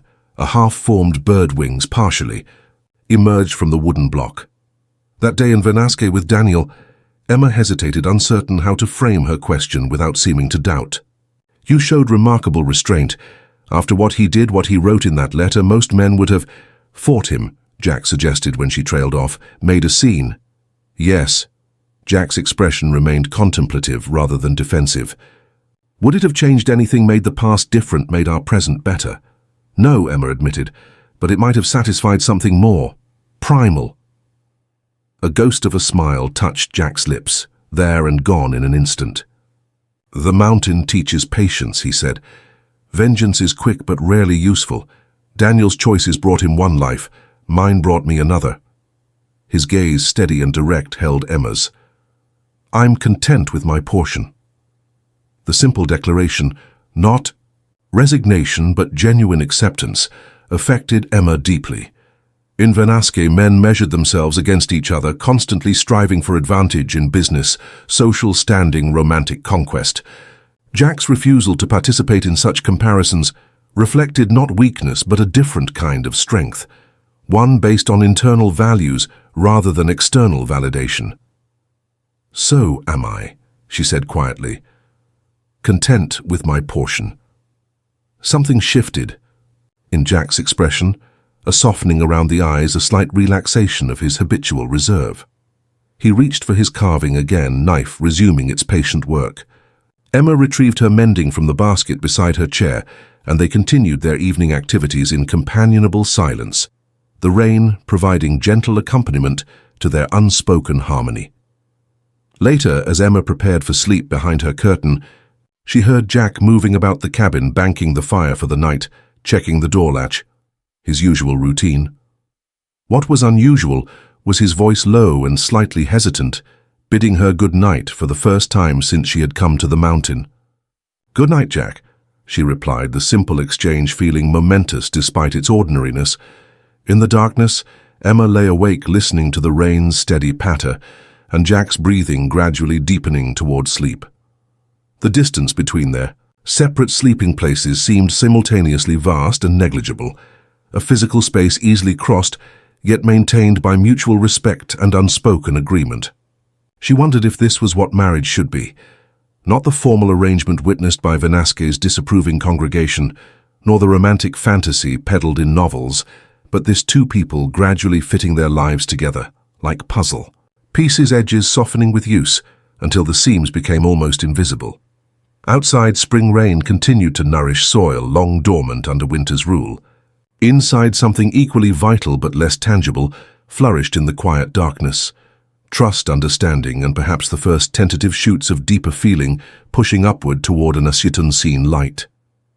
June painted the mountain with extravagant color. Meadows transformed into impressionist canvases, where wildflowers swayed in gentle breezes, their scent carried on air warm with promise. The cabin, once a stark silhouette against winter's white palette, now nestled amid vibrant green emmas, garden flourishing along its southern wall. Life's rhythms shifted with the season. Days lengthened, allowing Jack to range further in his hunting and trapping. Emma's explorations expanded similarly, her confidence in navigating the mountain's various terrains growing with each expedition. Sometimes they ventured together, Jack pointing out medicinal plants or animal tracks, Emma noting which wildflowers might transplant successfully to her garden. These shared journeys, initially practical in purpose, gradually acquired a different quality, less about necessity and more about mutual discovery. They spoke more freely away from the cabin, as if the open sky and vast vistas encouraged a similar expansiveness of spirit. On a particularly golden afternoon in late June, they picnicked beside a small alpine lake, its surface reflecting perfect images of surrounding peaks. Emma had packed bread baked that morning, cheese from her first successful attempt at cheesemaking, and early berries gathered from bushes near the clearing. Jack contributed fresh trout, simply prepared over a small fire. "Do you miss it, Jack?" asked as they finished their meal, the question emerging without preamble. "Vanasquez, your father, your life there?" Emma considered the question, carefully appreciating that he had asked rather than assumed. "Sometimes," she admitted. Not the gossip or the judgment, but the familiarity. Knowing where everything was, everyone's routines, she glanced at him, gauging his reaction. "But it's not homesickness exactly, more like remembering a book I once read, familiar but increasingly distant." Jack nodded, understanding evident in his expression. "The mountain becomes part of you eventually, changes how you see other places." "Yes," Emma agreed, surprised by his articulation of something she had felt, but not fully recognized. "It's as if the scale is different here. What seemed important in Vanasquez feels small compared to all this." She gestured toward the vast landscape spread before them, majestic in its indifference to human concerns. They sat in comfortable silence, watching an eagle circle lazily above the lake. Emma's gaze shifted to Jack's profile, the strong line of his jaw partially obscured by his beard, the quiet alertness in his posture, the capable hands resting on bent knees. She found herself noting these details with unexpected appreciation, no longer seeing just the man who had rescued her from the storm, but the person who had gradually emerged from behind his wall of reserve. "Jack," she said, his name still feeling somewhat new on her lips despite their months together. "May I ask something personal?" He turned toward her, expression open rather than guarded as it once would have been. "Yes." "Before the storm brought us together, were you lonely here?" The question had lingered in her mind for months, unasked but persistent. Jack considered his answer with characteristic thoroughness. "Not in the way people mean usually," he said finally. "I had purpose work that suited me, peace that I hadn't found elsewhere." He paused, fingers absently tracing patterns in pine needles covering the ground. "But there were moments, winter evenings mostly, or when spring brought new life everywhere, when I felt the absence of sharing, of someone else witnessing the same moment." The admission, offered without defensiveness or romantic flourish, touched Emma deeply. Here was truth without adornment, the simple recognition of a basic human need, for connection acknowledged without shame or excess. "And now?" she asked softly.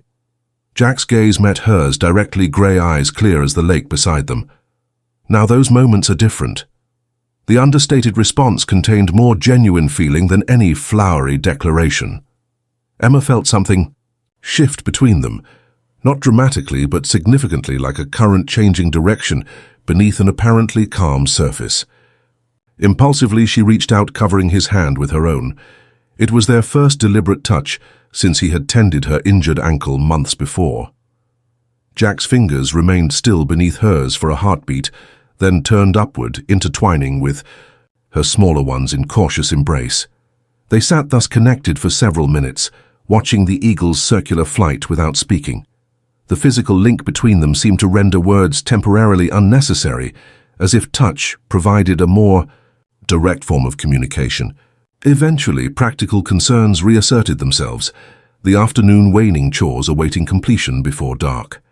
They gathered their picnic remnants and began the journey back to the cabin, walking closer together than usual, their shoulders occasionally brushing in a contact that seemed both accidental and deliberate. That evening, as twilight deepened toward night, Jack worked at the table fashioning new fishing hooks, while Emma wrote in her journal. The familiar domesticity of the scene was underlaid now with something new, an awareness that flowed between them like an unspoken conversation. When Emma rose to prepare for sleep, Jack looked up from his work expression, thoughtful. "I'm going to extend the cabin," he said, the statement presented as casual information rather than momentous decision. "Add another room before winter comes." The implications hung in the air between them. Acknowledgement that their current arrangements were temporary, that a more permanent solution would soon be necessary. Not an overt romantic gesture, but a practical step that contained within it recognition of a future together. "I could help," Emma offered, matching his matter-of-fact tone while understanding the significance beneath it. Jack nodded once. "I'd welcome that." The exchange, simple and unadorned, felt more meaningful than any passionate declaration could have. They were building something together, not just physical walls and roof, but a life shaped by mutual choice rather than circumstance.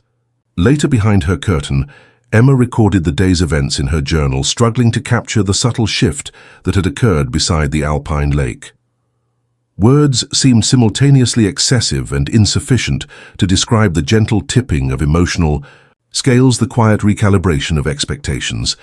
Outside her window, nightbirds called to one another across the clearing, separate voices creating dialogue through darkness. Emma closed her journal, acknowledging that some experiences resisted documentation existing most truthfully in the moment of their occurrence. She fell asleep to the familiar sounds of Jack moving about the cabin, his presence no longer that of a stranger accommodated, but of a companion chosen. The distinction subtle but profound, like the difference between a path followed out of necessity and one walked by deliberate selection. Summer continued its lavish transformation of the mountain days, flowing into one another with languid grace. The cabin extension progressed steadily, Jack's expertise with wood and tools, complemented by Emma's practical suggestions about layout and features. They worked side by side, conversations flowing more easily amid the rhythm of shared labor. On a particularly warm afternoon, as July neared its end, they paused in their construction efforts to rest in the shade of a nearby pine. Emma, hair escaping its practical braid after hours of work, wiped perspiration from her forehead with her sleeve. "It's taking shape well," she observed, regarding the half-completed room with satisfaction. "It will be finished before the first snow, I think." Jack handed her a dipper of cool water from the bucket they had brought outside. "Sooner if the weather holds." Emma drank gratefully, then returned the dipper.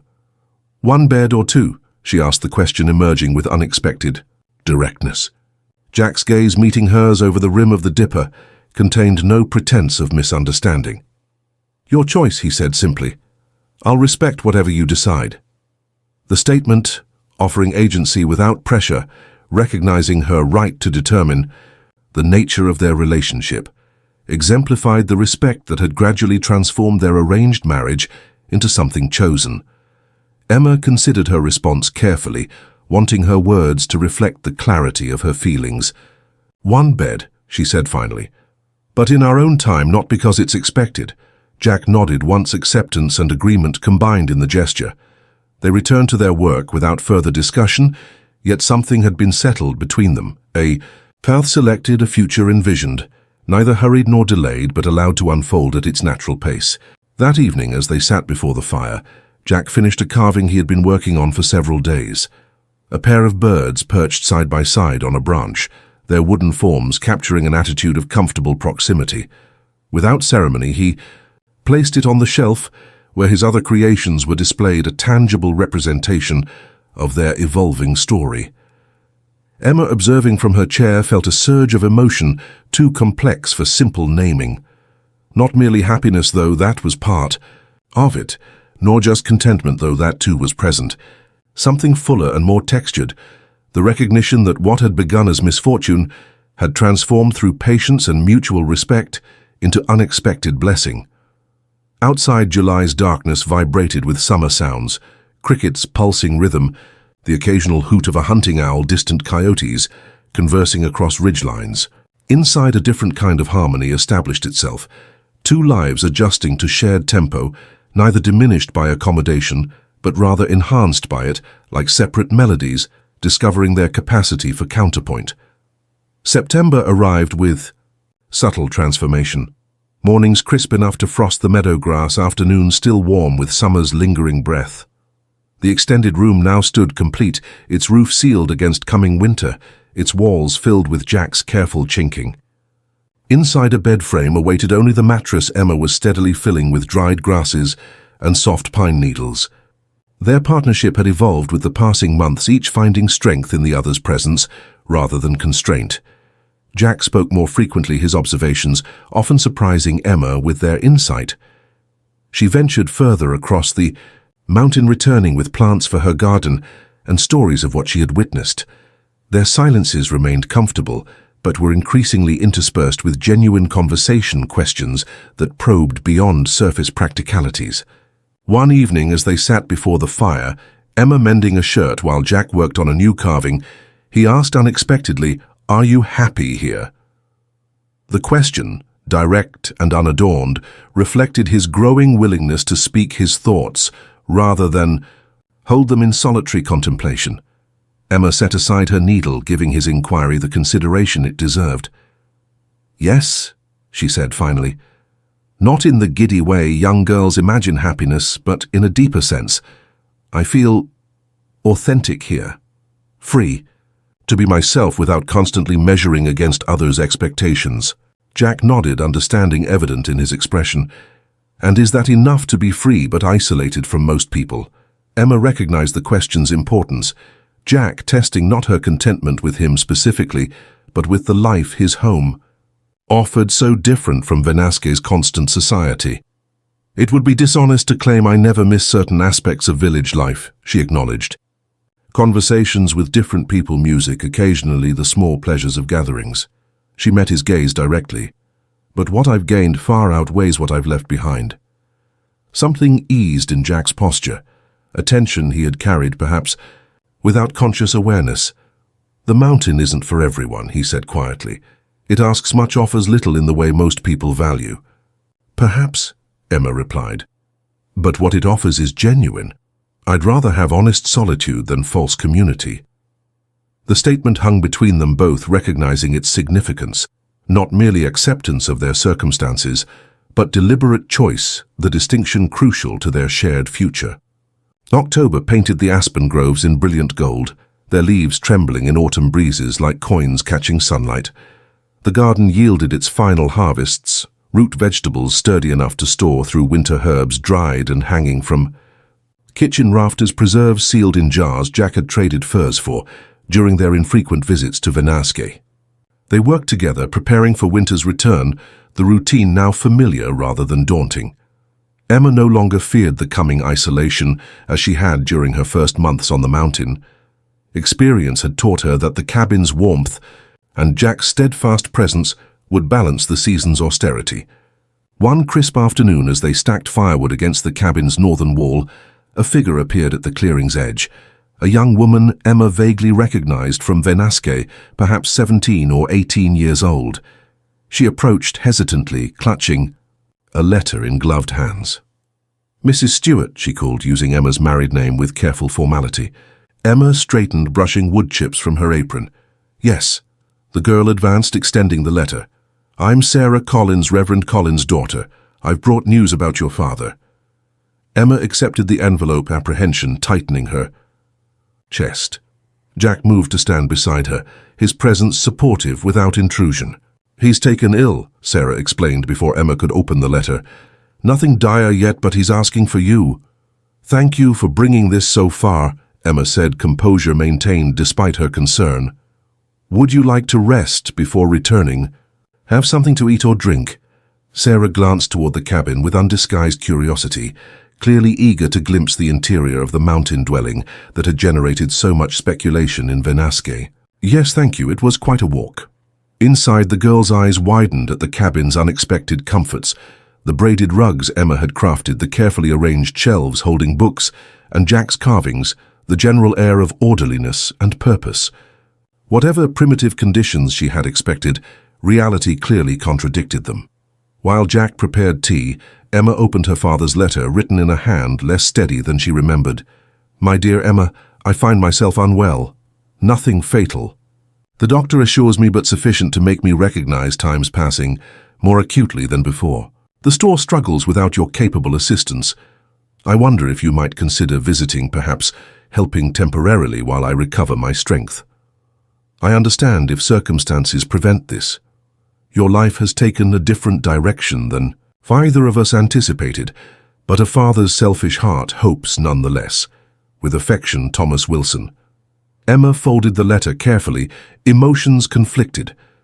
Concern for her father warred with awareness of what returning to Venasque would entail, facing judgment anew, navigating the social complications her marriage had created. Jack, observing her expression, asked nothing but simply placed a cup of tea before her, the gesture conveying support regardless of her decision. Emma understood with sudden clarity how profoundly their relationship had evolved, from reluctant arrangement to partnership based on genuine understanding. After Sarah departed, carrying Emma's hastily written response promising a visit within days, Jack and Emma sat at the table, the letter between them, like a bridge to a world they had largely left behind. "You should go," Jack said, stating rather than suggesting. "He needs you." Emma studied his expression, finding no resentment or constraint there, only compassion. "Will you come with me?" she asked. Jack considered the question with characteristic thoroughness. "Not initially," he decided. "This is between you and your father. I'd be an unnecessary complication." The assessment, while pragmatic, contained an awareness of social realities that Emma appreciated. Thomas Wilson would find it easier to speak freely with his daughter alone without the presence of a son-in-law still regarded with suspicion by many in Venasque. "I won't stay long," Emma said, the statement both promise and reassurance. Jack nodded once. "Stay as long as needed. The mountain will wait." The simple assertion contained multitudes, confidence in her return, absence of possessiveness, trust built through months of shared experience. Emma reached across the table, taking his hand in a gesture that had become natural rather than exceptional. "Thank you," she said simply. His fingers curled around hers, weathered skin against smoother palms, the physical connection mirroring their deeper understanding. "For what?" "For not being the man Venasque thinks you are," she replied. "For being better than that." A ghost of a smile touched Jack's lips, transforming his solemn features momentarily. "Venasque's opinions matter little up here." "True," Emma agreed. "But they'll matter again when I return there, even briefly." Jack's expression grew thoughtful. "Remember who you are now," he said quietly, "not who they expect you to be." The advice, simple yet profound, reinforced what Emma had gradually discovered during her months on the mountain. That identity emerged not from others' perceptions, but from one's own choices, daily repeated until they formed a coherent whole. "I will," she promised. The following morning dawned clear and cold, autumn's golden light illuminating frost patterns on fallen leaves. Emma packed a small valise with necessities for a brief stay, movements efficient but unhurried. Jack prepared provisions for her journey. Bread, cheese, dried meat wrapped in oilcloth. When the time came to depart, they stood facing each other in the clearing, before the cabin words suddenly inadequate for the moment's complexity. Emma had not left the mountain since their spring visit to purchase supplies, had not been separated from Jack for more than hours since February's blizzard had brought them together. "I'll accompany you partway," Jack said, lifting her valise despite her protests that she could manage. They walked in comfortable silence, following the familiar trail that descended toward Venaske. The forest enfolded them in autumn splendor.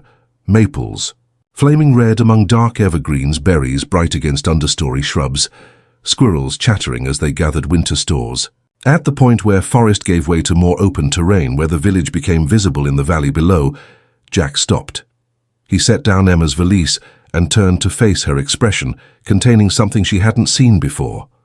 A vulnerability usually masked by stoic reserve. "Emma," he said, her name emerging with unusual emphasis. "Before you go, there's something—" He paused, uncharacteristically hesitant. Emma waited, sensing the importance of whatever he struggled to express. "Our marriage began as necessity," he continued finally. That is, I wouldn't hold you to it if your return to Venaske makes you reconsider. If you find you prefer that life after all." The statement, offered with evident difficulty, revealed the depth of Jack's respect for her autonomy, his unwillingness to constrain her choices, despite whatever personal cost such freedom might exact from him. Emma stepped closer, placing her hand against his bearded cheek, a gesture of intimacy they had only recently begun to share. "Jack Stewart," she said firmly, "I'm not returning to Venaske to escape our marriage, but to help my father. My home is with you now, not from necessity but from choice." Something powerful moved across his features, relief certainly, but also a deeper emotion he had kept carefully contained until this moment. Without words, he drew her gently into his embrace, his arms encircling her with tentative strength that tightened when she leaned into the contact. They stood thus connected for several heartbeats, the physical closeness both culmination of months of growing trust and promise of deeper intimacy to come. When they separated, Jack's expression had regained its usual composure, but his eyes revealed continued emotion. "I'll be here," he said simply, "whenever you return." Emma nodded, understanding the pledge beneath the practical statement. "I know." She continued alone down the trail toward Venaske, pausing once to look back. Jack remained where they had parted, a solitary figure at forest's edge, watching until she rounded a bend that took her from his sight. As Emma descended toward the village that had once been her entire world, she carried with her more than the valise in her hand. She bore also the strength of knowing herself chosen rather than merely accepted, valued for precisely who she was rather than for who others wished her to be. Behind her on the mountain, autumn winds whispered through golden aspen leaves, creating music only those who listened closely could hear, nature's subtle accompaniment to a story still unfolding, one deliberate choice at a time. Venaske received Emma with the particular awkwardness small communities reserve for those who have departed under unusual circumstances.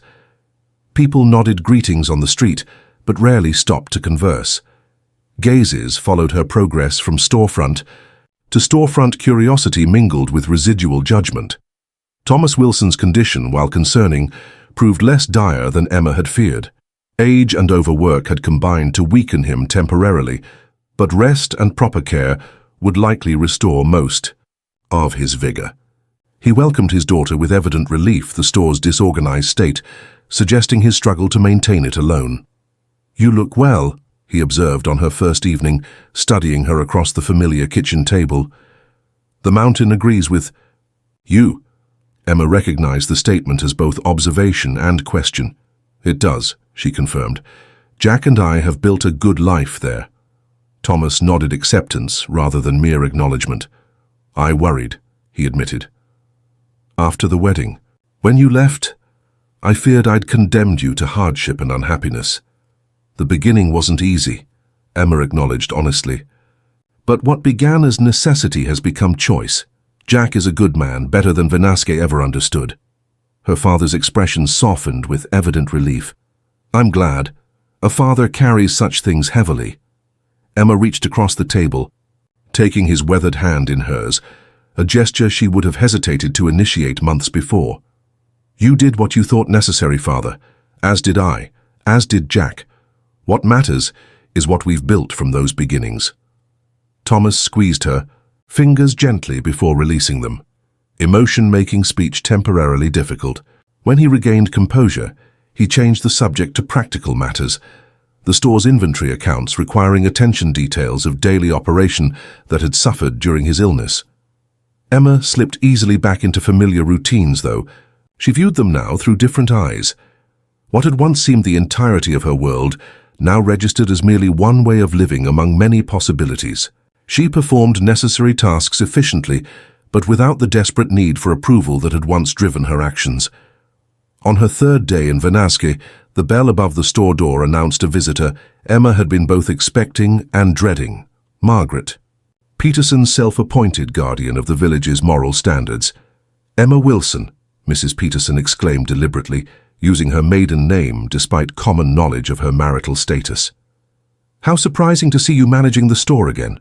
One assumed your situation had permanently removed you from Venaske society. Emma continued arranging a display of canned goods, her movements unhurried. Good morning, Mrs. Peterson. It's Emma Stewart now, as you know. I'm simply helping my father temporarily while he recovers his strength. The older woman sniffed disapprovingly. Indeed, most daughters would consider that their duty. She examined the store with critical eyes. Though I must say, Thomas has struggled to maintain standards in your absence. The mercantile across the street has captured much of his business. The information delivered with false sympathy represented a calculated attempt to inspire guilt. The Emma of 7 months ago would have wilted beneath the implicit accusation of neglect. The woman who had shared Jack Stewart's mountain home merely nodded acknowledgement. Competition benefits customers, she observed mildly. Father will adapt as necessary. Mrs. Peterson's expression hardened at this unexpected equanimity.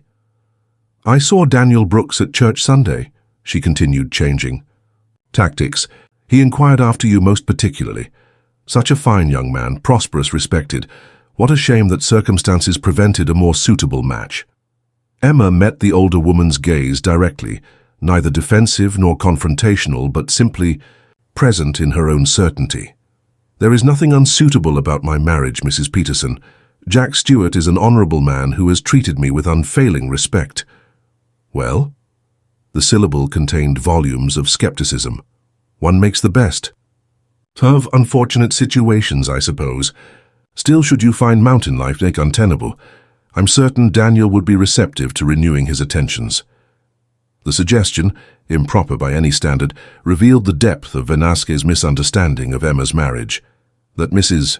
Peterson, champion of propriety, would hint at such a possibility indicated how thoroughly Jack remained categorized as unworthy, their union considered temporary or invalid, despite legal sanction. My marriage is neither unfortunate nor untenable, Emma replied, her tone even but firm. It is, in fact, the most honest relationship I've known. Now, was there something specific you needed from the store today? The direct question, polite but unmistakably dismissive, disconcerted Mrs. Peterson visibly. She recovered quickly, requesting a spool of thread with exaggerated precision before departing with dignity barely intact. After her exit, Thomas emerged from the back room where he had clearly overheard the exchange. You've changed, he observed, approval evident in his tone. Emma considered the assessment. Not changed exactly, she decided. Just found myself better. Her father nodded, understanding. The mountain has been good for you. Jack has been good for me, Emma corrected gently, and I hope I've been good for him. The week progressed with increasing efficiency as Emma reorganized the store's inventory, updated ledgers, and implemented small improvements to displays and layout. Customers responded positively to these changes, business gradually increasing as word spread of Thomas Wilson's recovered standards. Emma's interactions with villagers remained cordial, but reserved on both sides. She made no attempt to explain or justify her life on the mountain, answering direct questions honestly, but volunteering little. The distance maintained was neither hostile nor defensive, but simply appropriate, a recognition that her path had diverged from Venasque's expectations in ways that required neither apology nor elaborate explanation. On the afternoon before her planned return to the mountain, the store door opened to admit Daniel Brooks. He stood framed in the entrance, momentarily autumn sunlight gilding his carefully groomed appearance, an entrance calculated for maximum effect. "Emma," he greeted, approaching the counter with confident familiarity. "You're looking well. Country air evidently agrees with you." Emma acknowledged him with a nod, neither encouraging nor rejecting his overture. "Daniel, what can I help you with today?" He smiled, the expression practiced and charming, yet somehow diminished in its effect compared to her memory. "Just wanted to welcome you back to civilization, however temporarily. Must be quite an adjustment after months in that cabin." "Less than you might imagine," Emma replied evenly.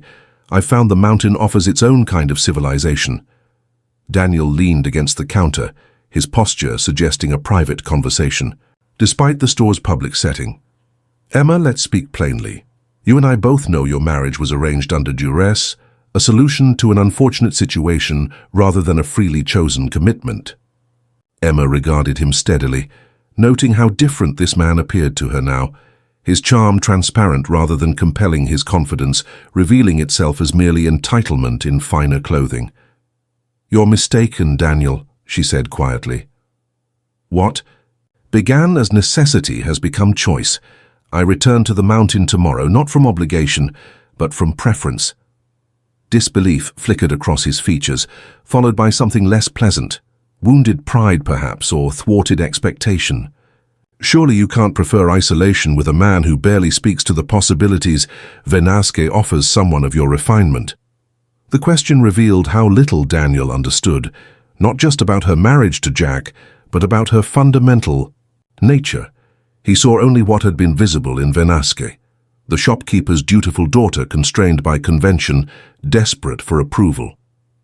"Jack may speak less than some," Emma acknowledged, "but his words have meaning. And there's value in silence, too. Space to hear one's own thoughts rather than merely echoing others' expectations." Daniel's expression hardened slightly, his charm receding to reveal calculation beneath. "This is about that letter, isn't it? Jack showed it to you, tried to turn you against me." "I found it myself," Emma corrected, surprised by his immediate assumption of Jack's interference. "But yes, I read it. I know what you did, how you betrayed both Jack's friendship and my trust." Daniel straightened, abandoning pretense of casual inquiry. "I did what was best for everyone involved. Jack Stewart has always been an outsider unwilling to participate in normal society.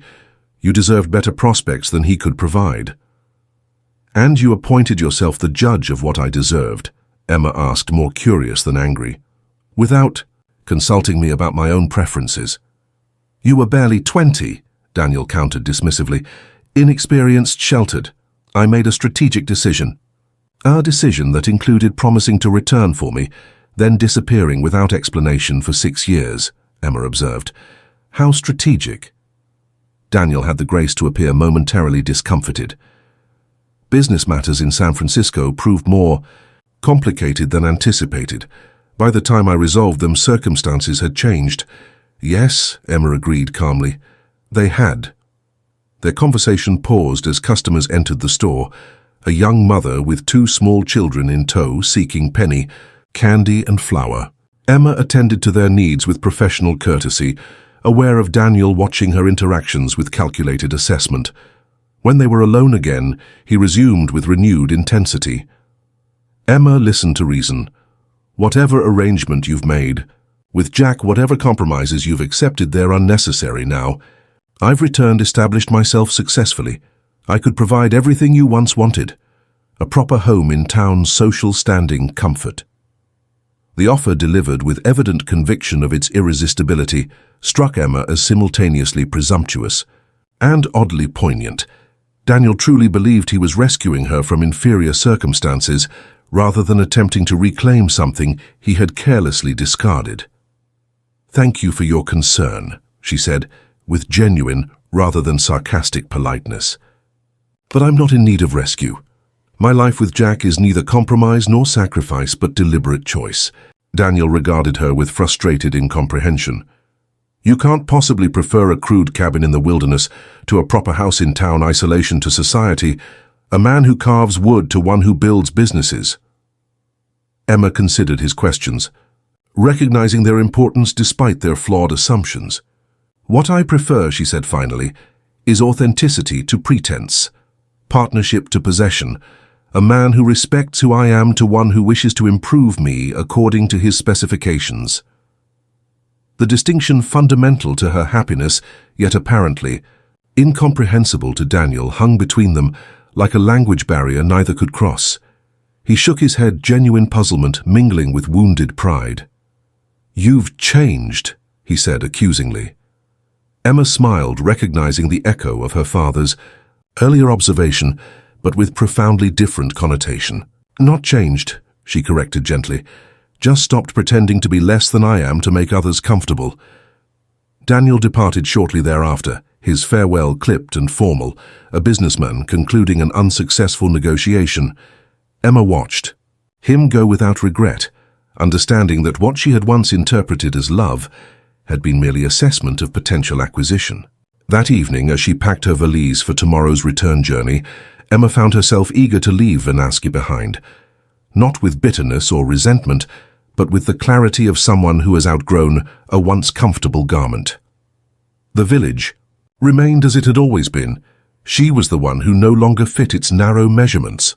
Thomas Wilson, observing her preparations, commented with gentle insight, "You're going home, aren't you? Not just back to the mountain, but home." Emma paused, considering the distinction. "Yes," she agreed softly. "Home." The acknowledgement contained neither rejection of her father nor dismissal of her origins, merely recognition that belonging could transcend geography and blood relation to encompass chosen connection and shared values. "I'm glad," Thomas said simply. "Every father wants his daughter to find where she truly belongs, even if it's not where he expected." Emma embraced him, then the gesture containing gratitude for his unexpected understanding. "I'll visit again," she promised. "And perhaps someday, when you're stronger, you might come to the mountain." Thomas returned her embrace with surprising strength. "I'd like that," he said, "to see this home you've made, this life you've chosen." As Emma prepared for sleep in her childhood bedroom, she found herself anticipating tomorrow's journey with quiet eagerness. Not merely escape from Vanaski's constraints, but return to the place and person who had helped her discover her truest self. Outside her window, village lights winked out one by one as Vanaski settled into its nightly routines, predictable, ordered, comforting in their familiarity, yet somehow constraining in their sameness. Emma traced her finger along the window pane, feeling the cool glass beneath her touch. The mountain awaited its wildness and freedom, calling to something that had always existed within her, something Vanaski had never fully recognized or nurtured.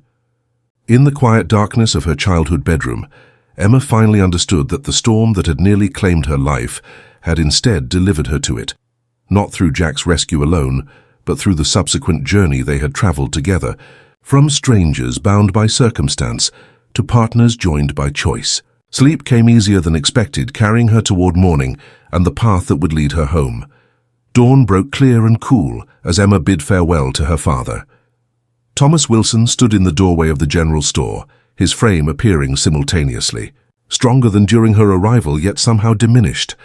A man coming to terms with the inevitable shifts of time and relationship. "Remember what I said," he told her, pressing a sealed envelope into her hands. "This is yours regardless of what you decide." Emma nodded, tucking the mysterious envelope into her pocket without opening it. Whatever message it contained could wait until she had privacy to absorb it properly. "I'll write," she promised, embracing him with genuine warmth. "See that you do," Thomas replied, his gruff tone belying the moisture gathering at the corners of his eyes. "And tell that husband of yours he's welcome here should you both decide to visit." The acknowledgement, simple yet profound in its acceptance, eased a tension Emma hadn't fully recognized until its release. She squeezed her father's hand once more, before turning toward the path that would lead her back to the mountain. Venasque stirred around her as she walked its main street for the final time of this visit.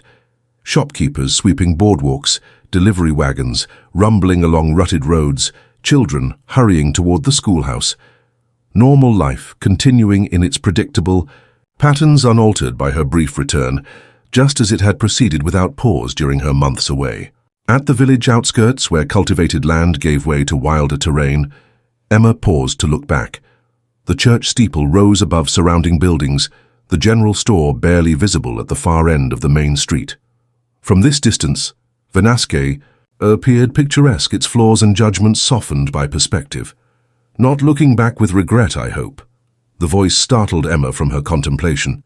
She turned to find Daniel Brooks leaning against a hitching post, his posture deliberately casual, though his presence here at this hour suggested calculated intention rather than chance encounter. Not regret, Emma replied truthfully, just recognition. Daniel straightened, approaching with the confidence of a man accustomed to controlling conversations. Recognition of what exactly? That places like people can only be what they are, not what we wish them to be. Emma adjusted her valise, preparing to continue her journey. Goodbye, Daniel. He stepped closer, blocking her path without touching her, a subtle assertion of physical advantage.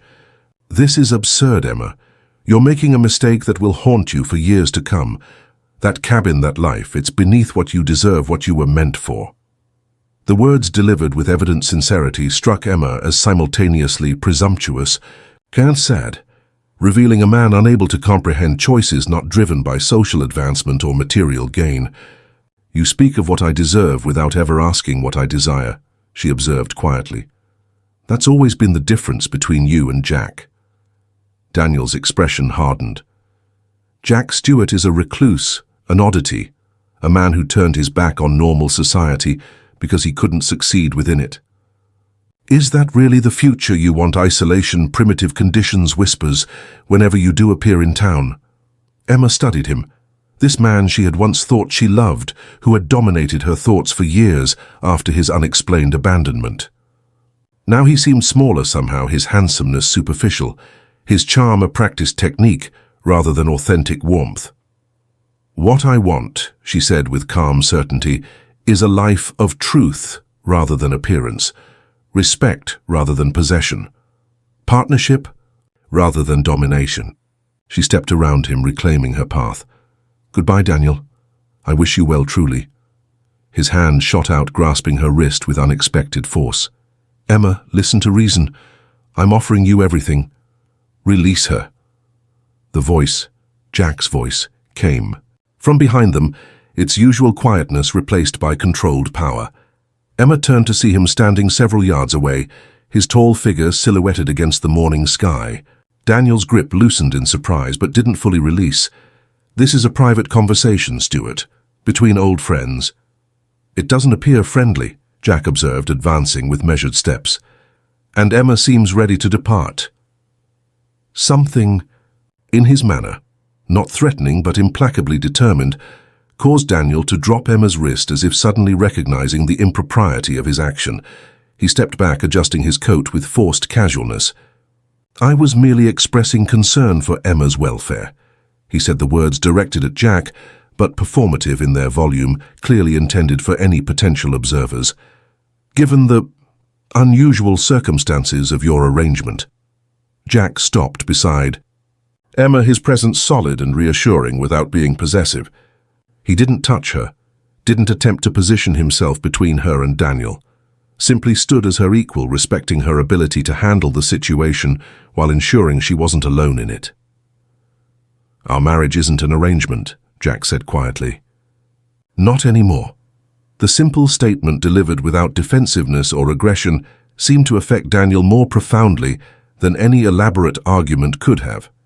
He looked between them, perhaps seeing for the first time something his assumptions had previously obscured, the genuine connection that had formed between the shopkeeper's demure daughter and the solitary mountain man. I see, he said finally, his tone suggesting he did indeed understand, though the knowledge brought no pleasure. Well then, I won't delay your return.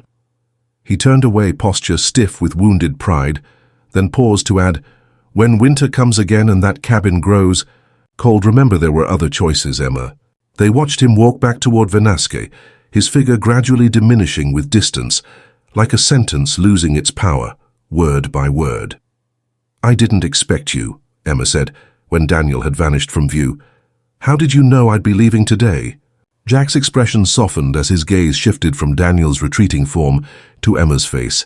I didn't. I've been coming halfway down the mountain each day waiting, just in case.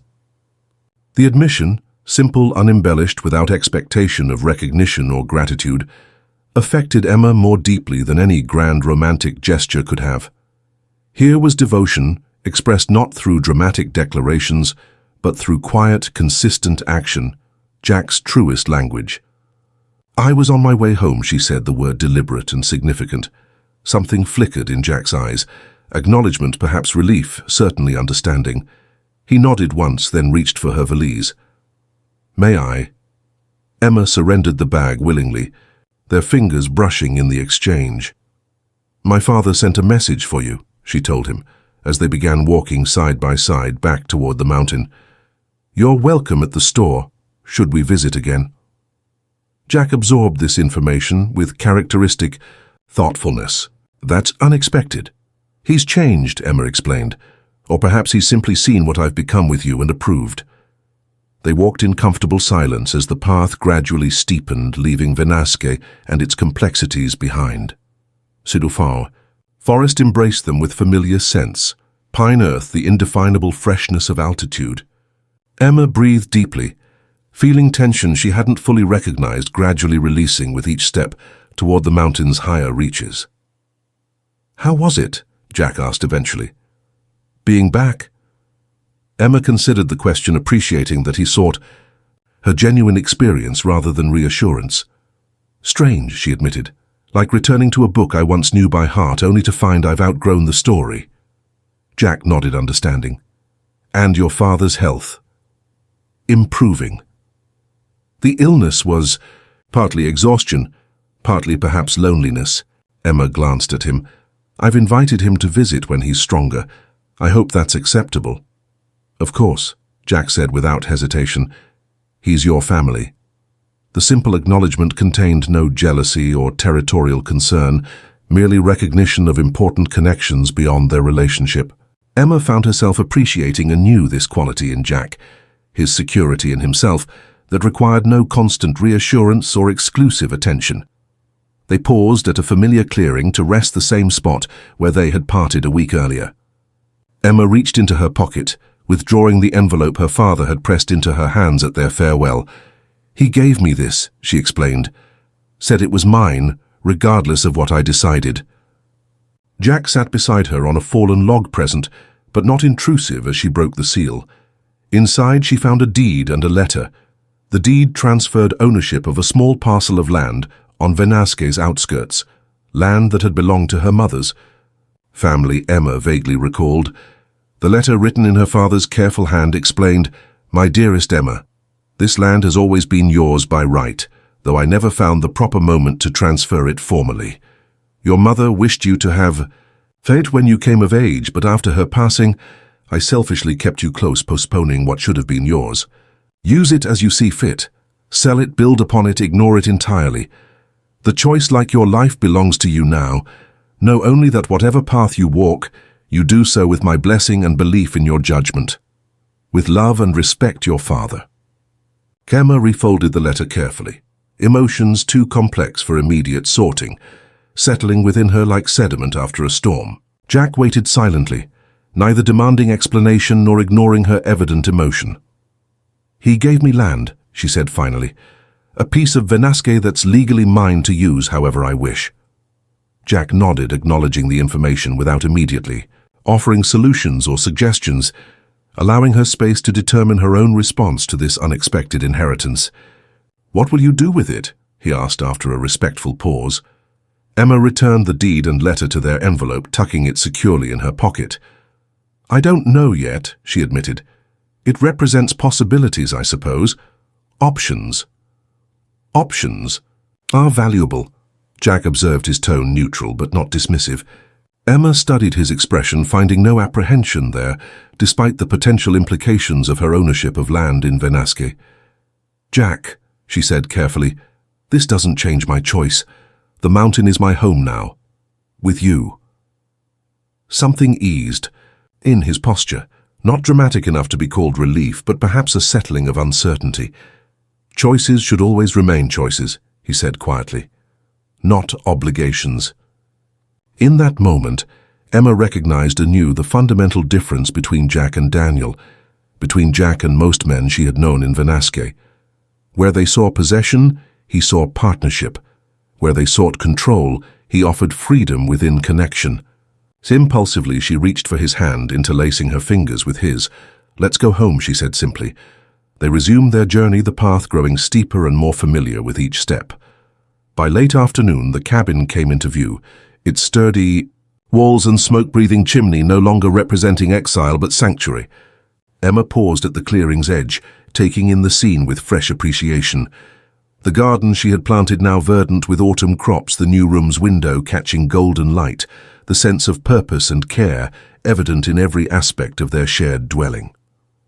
"It looks different somehow," she observed. Jack glanced at her quizzically. "I've changed nothing since you left." "No," Emma agreed, understanding dawning. "The change is in me." The cabin was no longer Jack's home that accommodated her presence, but truly theirs, a space created through mutual adaptation and respect its very existence, a daily choice renewed rather than an arrangement merely tolerated. As they crossed the clearing together, Emma noticed a small wooden figure on the porch railing, a new carving she hadn't seen before. She paused to examine it, a woman standing tall face, lifted toward an unseen horizon posture, suggesting not defiance, but serene certainty. "You made this while I was gone," she said, recognition rather than question. Jack nodded, a rare flush of color touching his cheeks above his beard. "To remember," he said simply. "Remember what?" His eyes, meeting hers directly, contained an emotion he once would have concealed. "Who you've become, who we've become together." The statement, unadorned yet profound, crystallized something Emma had felt building through her days in Venasque, the understanding that what had begun as circumstance had transformed into something chosen, something valuable precisely because it had been earned rather than bestowed. She picked up the carving, its weight solid and comforting in her palm. "I never thanked you," she said quietly. Jack tilted his head slightly in question. "For waiting," Emma clarified. "Not just at the forest's edge this past week, but from the beginning. For giving me time to discover who I could be without Venasque defining me." Jack's expression softened into something rarely seen. Not quite a smile, but a lightening, as if momentarily relieved of a weight long carried. "Some things," he said simply, "are worth waiting for." The statement hung between them, neither accusation nor expectation, but simple truth, acknowledgement of a journey completed at its own necessary pace. Emma placed the carving carefully back on the railing, then reached for Jack's hand. Together they crossed the threshold into the cabin that had become, through daily choice and mutual respect, the home neither had expected, but both had somehow found. The years unfolded with the rhythm of mountain seasons, spring's renewal, summers, abundance, autumn's preparation, winter's contemplation. Each cycle brought subtle changes to the cabin and its inhabitants, layers of shared experience, accumulating like growth rings in the great pines surrounding their clearing. 5 years after Emma's journey through the blizzard, the cabin had evolved into something neither she nor Jack could have envisioned on that desperate February night. The original structure remained at its core, but additions extended organically from this foundation. A proper kitchen with windows positioned to capture morning light, a covered porch where summer evenings could be enjoyed, protected from occasional rain, a small study where Emma wrote during winter afternoons while snow transformed the mountain into an ethereal landscape.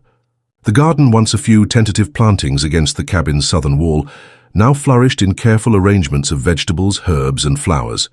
A low stone wall constructed from rocks Jack had gathered during his hunting expeditions protected tender plants from mountain winds.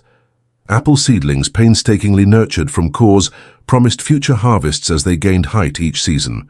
Most significant, perhaps, was the small room adjacent to their bedroom, its door standing open this summer morning, as Emma went about her household tasks. From within came the sound that had transformed their home most profoundly, a child's laughter, bright and unrestrained. Elizabeth Stewart, 4 years old, and possessing her mother's auburn hair with her father's thoughtful grey eyes, sat on a braided rug, playing with wooden animals Jack had carved for her, each one meticulously detailed, smoothed to satin finish by his patient hands. "Papa made a new one," she announced as Emma passed the doorway. The little girl held up a wooden fox, its alert expression capturing the essence of its wild counterpart. "He says foxes are clever." "They are indeed." "Emma," agreed, pausing to admire the carving, "just like certain little girls I know." Elizabeth giggled, returning to her imaginative game, where deer conversed with rabbits and bears performed impossible acrobatics under her direction. Emma continued to the kitchen, where bread dough needed punching down before its second rise.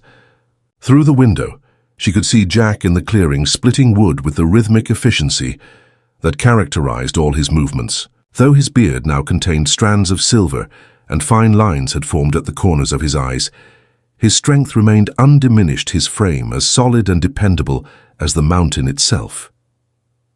Emma watched him work for several moments, appreciation warming her gaze. Their relationship had evolved from awkward arrangement to comfortable partnership to something deeper, a connection built through daily choices, mutual respect, and shared purpose.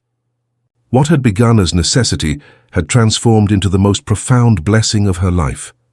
The sound of hoofbeats interrupted her contemplation, an unusual occurrence on their remote mountain path. Jack paused in his work, setting down his axe, and moving toward the trail that led up from Venasque. Emma wiped her hands on her apron and stepped onto the porch, Elizabeth appearing at her side with natural curiosity.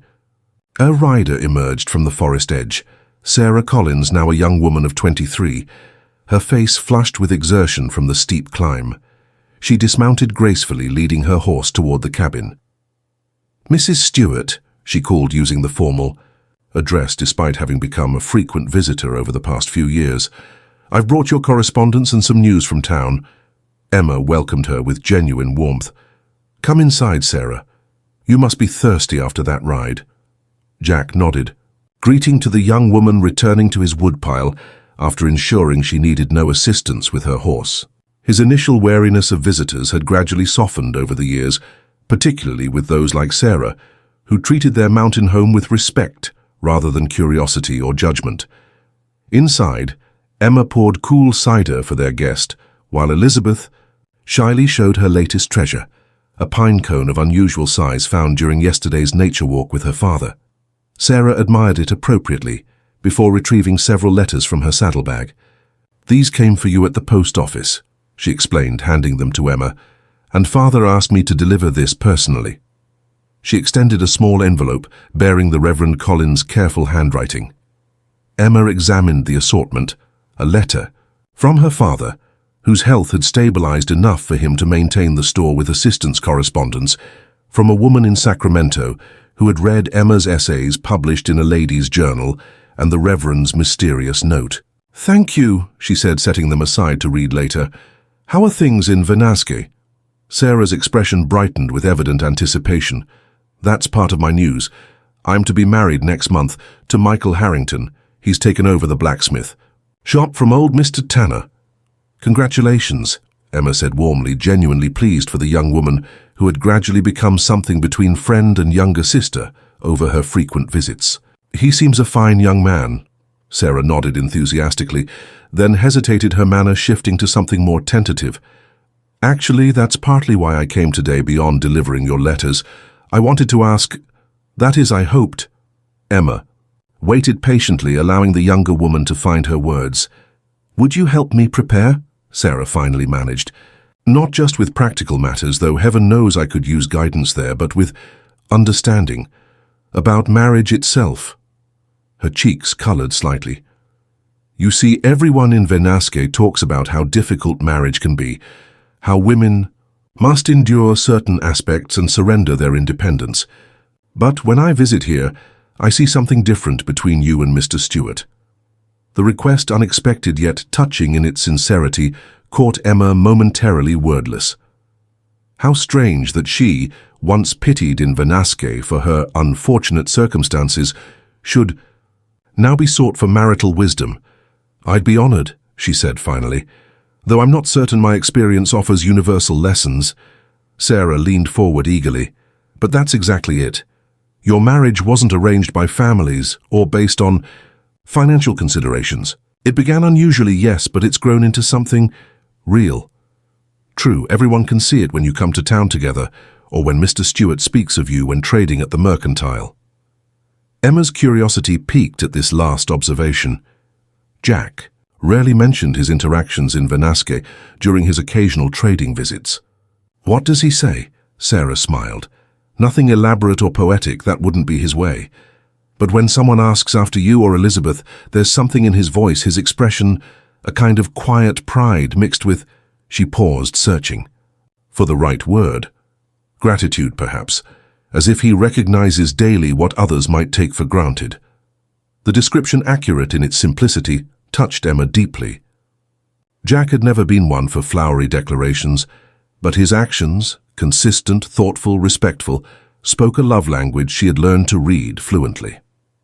Their conversation continued as Emma prepared lunch, Sarah helping while absorbing household management tips with evident interest. Elizabeth eventually overcame her shyness, showing the visitor her collection of special stones and pressed flowers. Jack joined them for the meal, his habitual reserve softened by Elizabeth's animated presence and Sarah's unpretentious manner. After lunch, as Sarah prepared to depart, she handed Emma a final envelope. "I nearly forgot. This came addressed to both you and Mr. Stewart. From San Francisco, I believe." Emma examined the elegant hand recognition, dawning with a small shock of surprise. "It's from Daniel Brooks," she said, glancing at Jack, who had stiffened almost imperceptibly at the name. Sarah, sensing suddenly that she had delivered something complicated, made her goodbyes, efficiently promising to return soon for the offered marriage guidance. As her horse disappeared down the mountain trail, Emma and Jack stood on the porch, the unopened letter between them like an unexpected visitor. "Do you want to read it?" Jack asked, his tone neutral but attentive. Emma considered the question honestly. Daniel Brooks had largely faded from her thoughts over the years. After her return from Vanasque, they had heard he had left for San Francisco, permanently, his business interests requiring his full attention. Occasional gossip filtered up the mountain through visitors, tales of financial success, followed by rumors of speculation gone wrong, mentions of a brief marriage to a banker's daughter that had ended in quiet scandal. Yes, she decided. Together. They sat on the porch bench Jack had crafted the previous summer, Elizabeth safely napping inside after her exciting morning. Emma broke the seal and unfolded the single sheet of expensive stationery. "Dear Mrs. and Mr. Stewart," she read aloud, noting immediately the formal acknowledgement of her married name, something Daniel had previously avoided. "I write with news that may surprise you.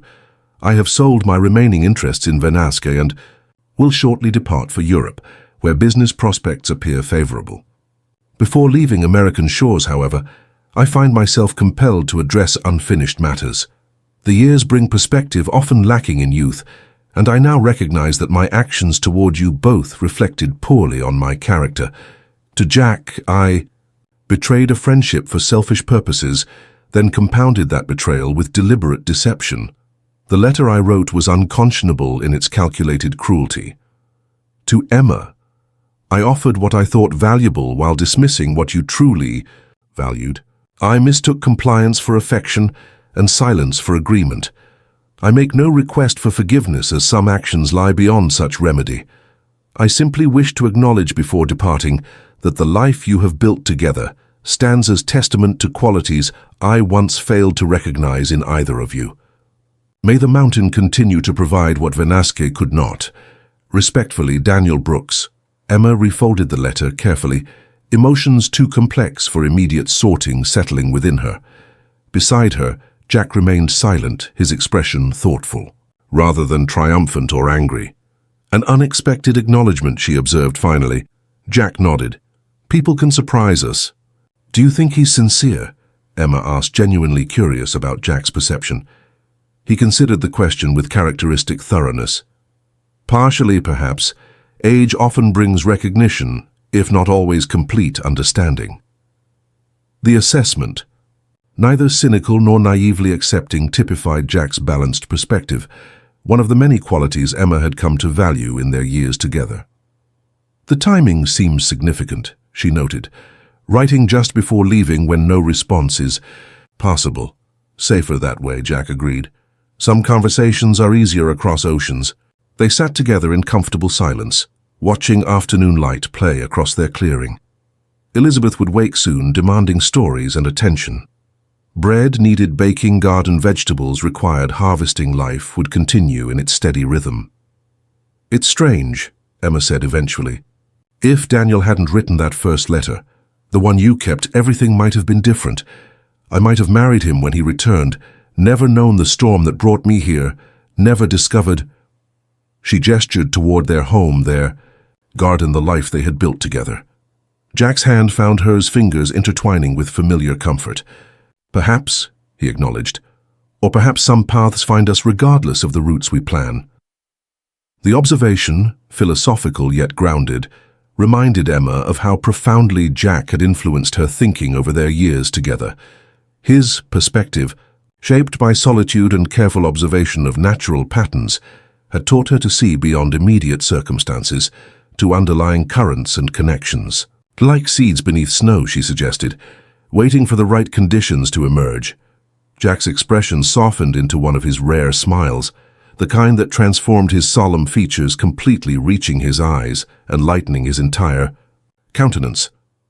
Exactly so. The phrase hung between them, encompassing more than Daniel's letter or their unusual beginning, capturing the essence of their shared journey from strangers to spouses to genuine partners, each stage requiring its proper season and conditions. That evening, after Elizabeth had been tucked into bed with stories of clever foxes and patient deer, Emma sat at her desk in the small study Jack had built for her. Reverend Collins' letter lay open before her, an invitation to share her writing.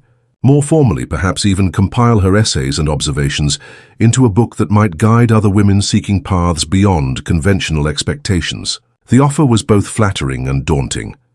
Emma had begun writing simply to order her thoughts, never imagining her words might reach beyond their mountain home.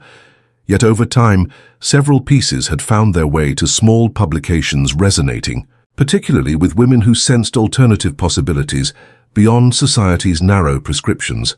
Jack entered quietly, placing a cup of tea beside her before settling into the comfortable chair near her desk, his habitual evening position when she wrote. He asked no questions about the letter, respecting her process of consideration, yet his presence offered silent support for whatever decision she might reach. Reverend Collins thinks my essays should become a book, she told him, curious about his response. Jack nodded thoughtfully. They contain wisdom hard-earned. Others might benefit. The simple assessment, practical yet affirming, typified their partnership, each supporting the other's growth without possessiveness or competition. If she decided to pursue publication more seriously, Emma knew Jack would adjust their household patterns to accommodate the necessary time and energy, just as she adapted when his trapping or hunting required longer absences. It would mean corresponding, more with publishers, perhaps even traveling occasionally, she noted, testing implications rather than seeking permission. Elizabeth and I would manage, Jack replied with quiet confidence, or accompany you if appropriate. The image, her solemn mountain man and chattering daughter navigating a publishing house in Sacramento or San Francisco, brought a smile to Emma's lips. Yet she knew Jack meant the offer, sincerely recognizing that her development mattered not just to her, but to their family's collective well-being. I haven't decided yet, she said honestly, but thank you for seeing possibilities rather than obstacles. Jack's expression contained understanding without condescension. That's what you taught me, he said simply. When you planted a garden in rocky soil, when you created beauty in a cabin built only for function, when you chose to make a life where others saw only exile. The observation, one of his longer spontaneous speeches, touched Emma deeply, revealing How thoroughly their influences had flowed in both directions throughout their years together. Later, as they prepared for sleep in the bedroom that had long since replaced their separate sleeping arrangements, Emma found herself reflecting on the day's unexpected connections to their past. Daniel's letter acknowledging what he had once dismissed Sarah seeking guidance for a journey Emma had begun unwillingly, yet continued by choice. Reverend Collins recognizing value in experiences once judged scandalous by his congregation. "What are you thinking?" Jack asked as he extinguished the lamp, his voice quiet in the darkness. Emma turned toward him, finding his outline by memory and familiarity rather than sight. About how strangely paths circle back, how what began in judgment and necessity transformed into something chosen and treasured.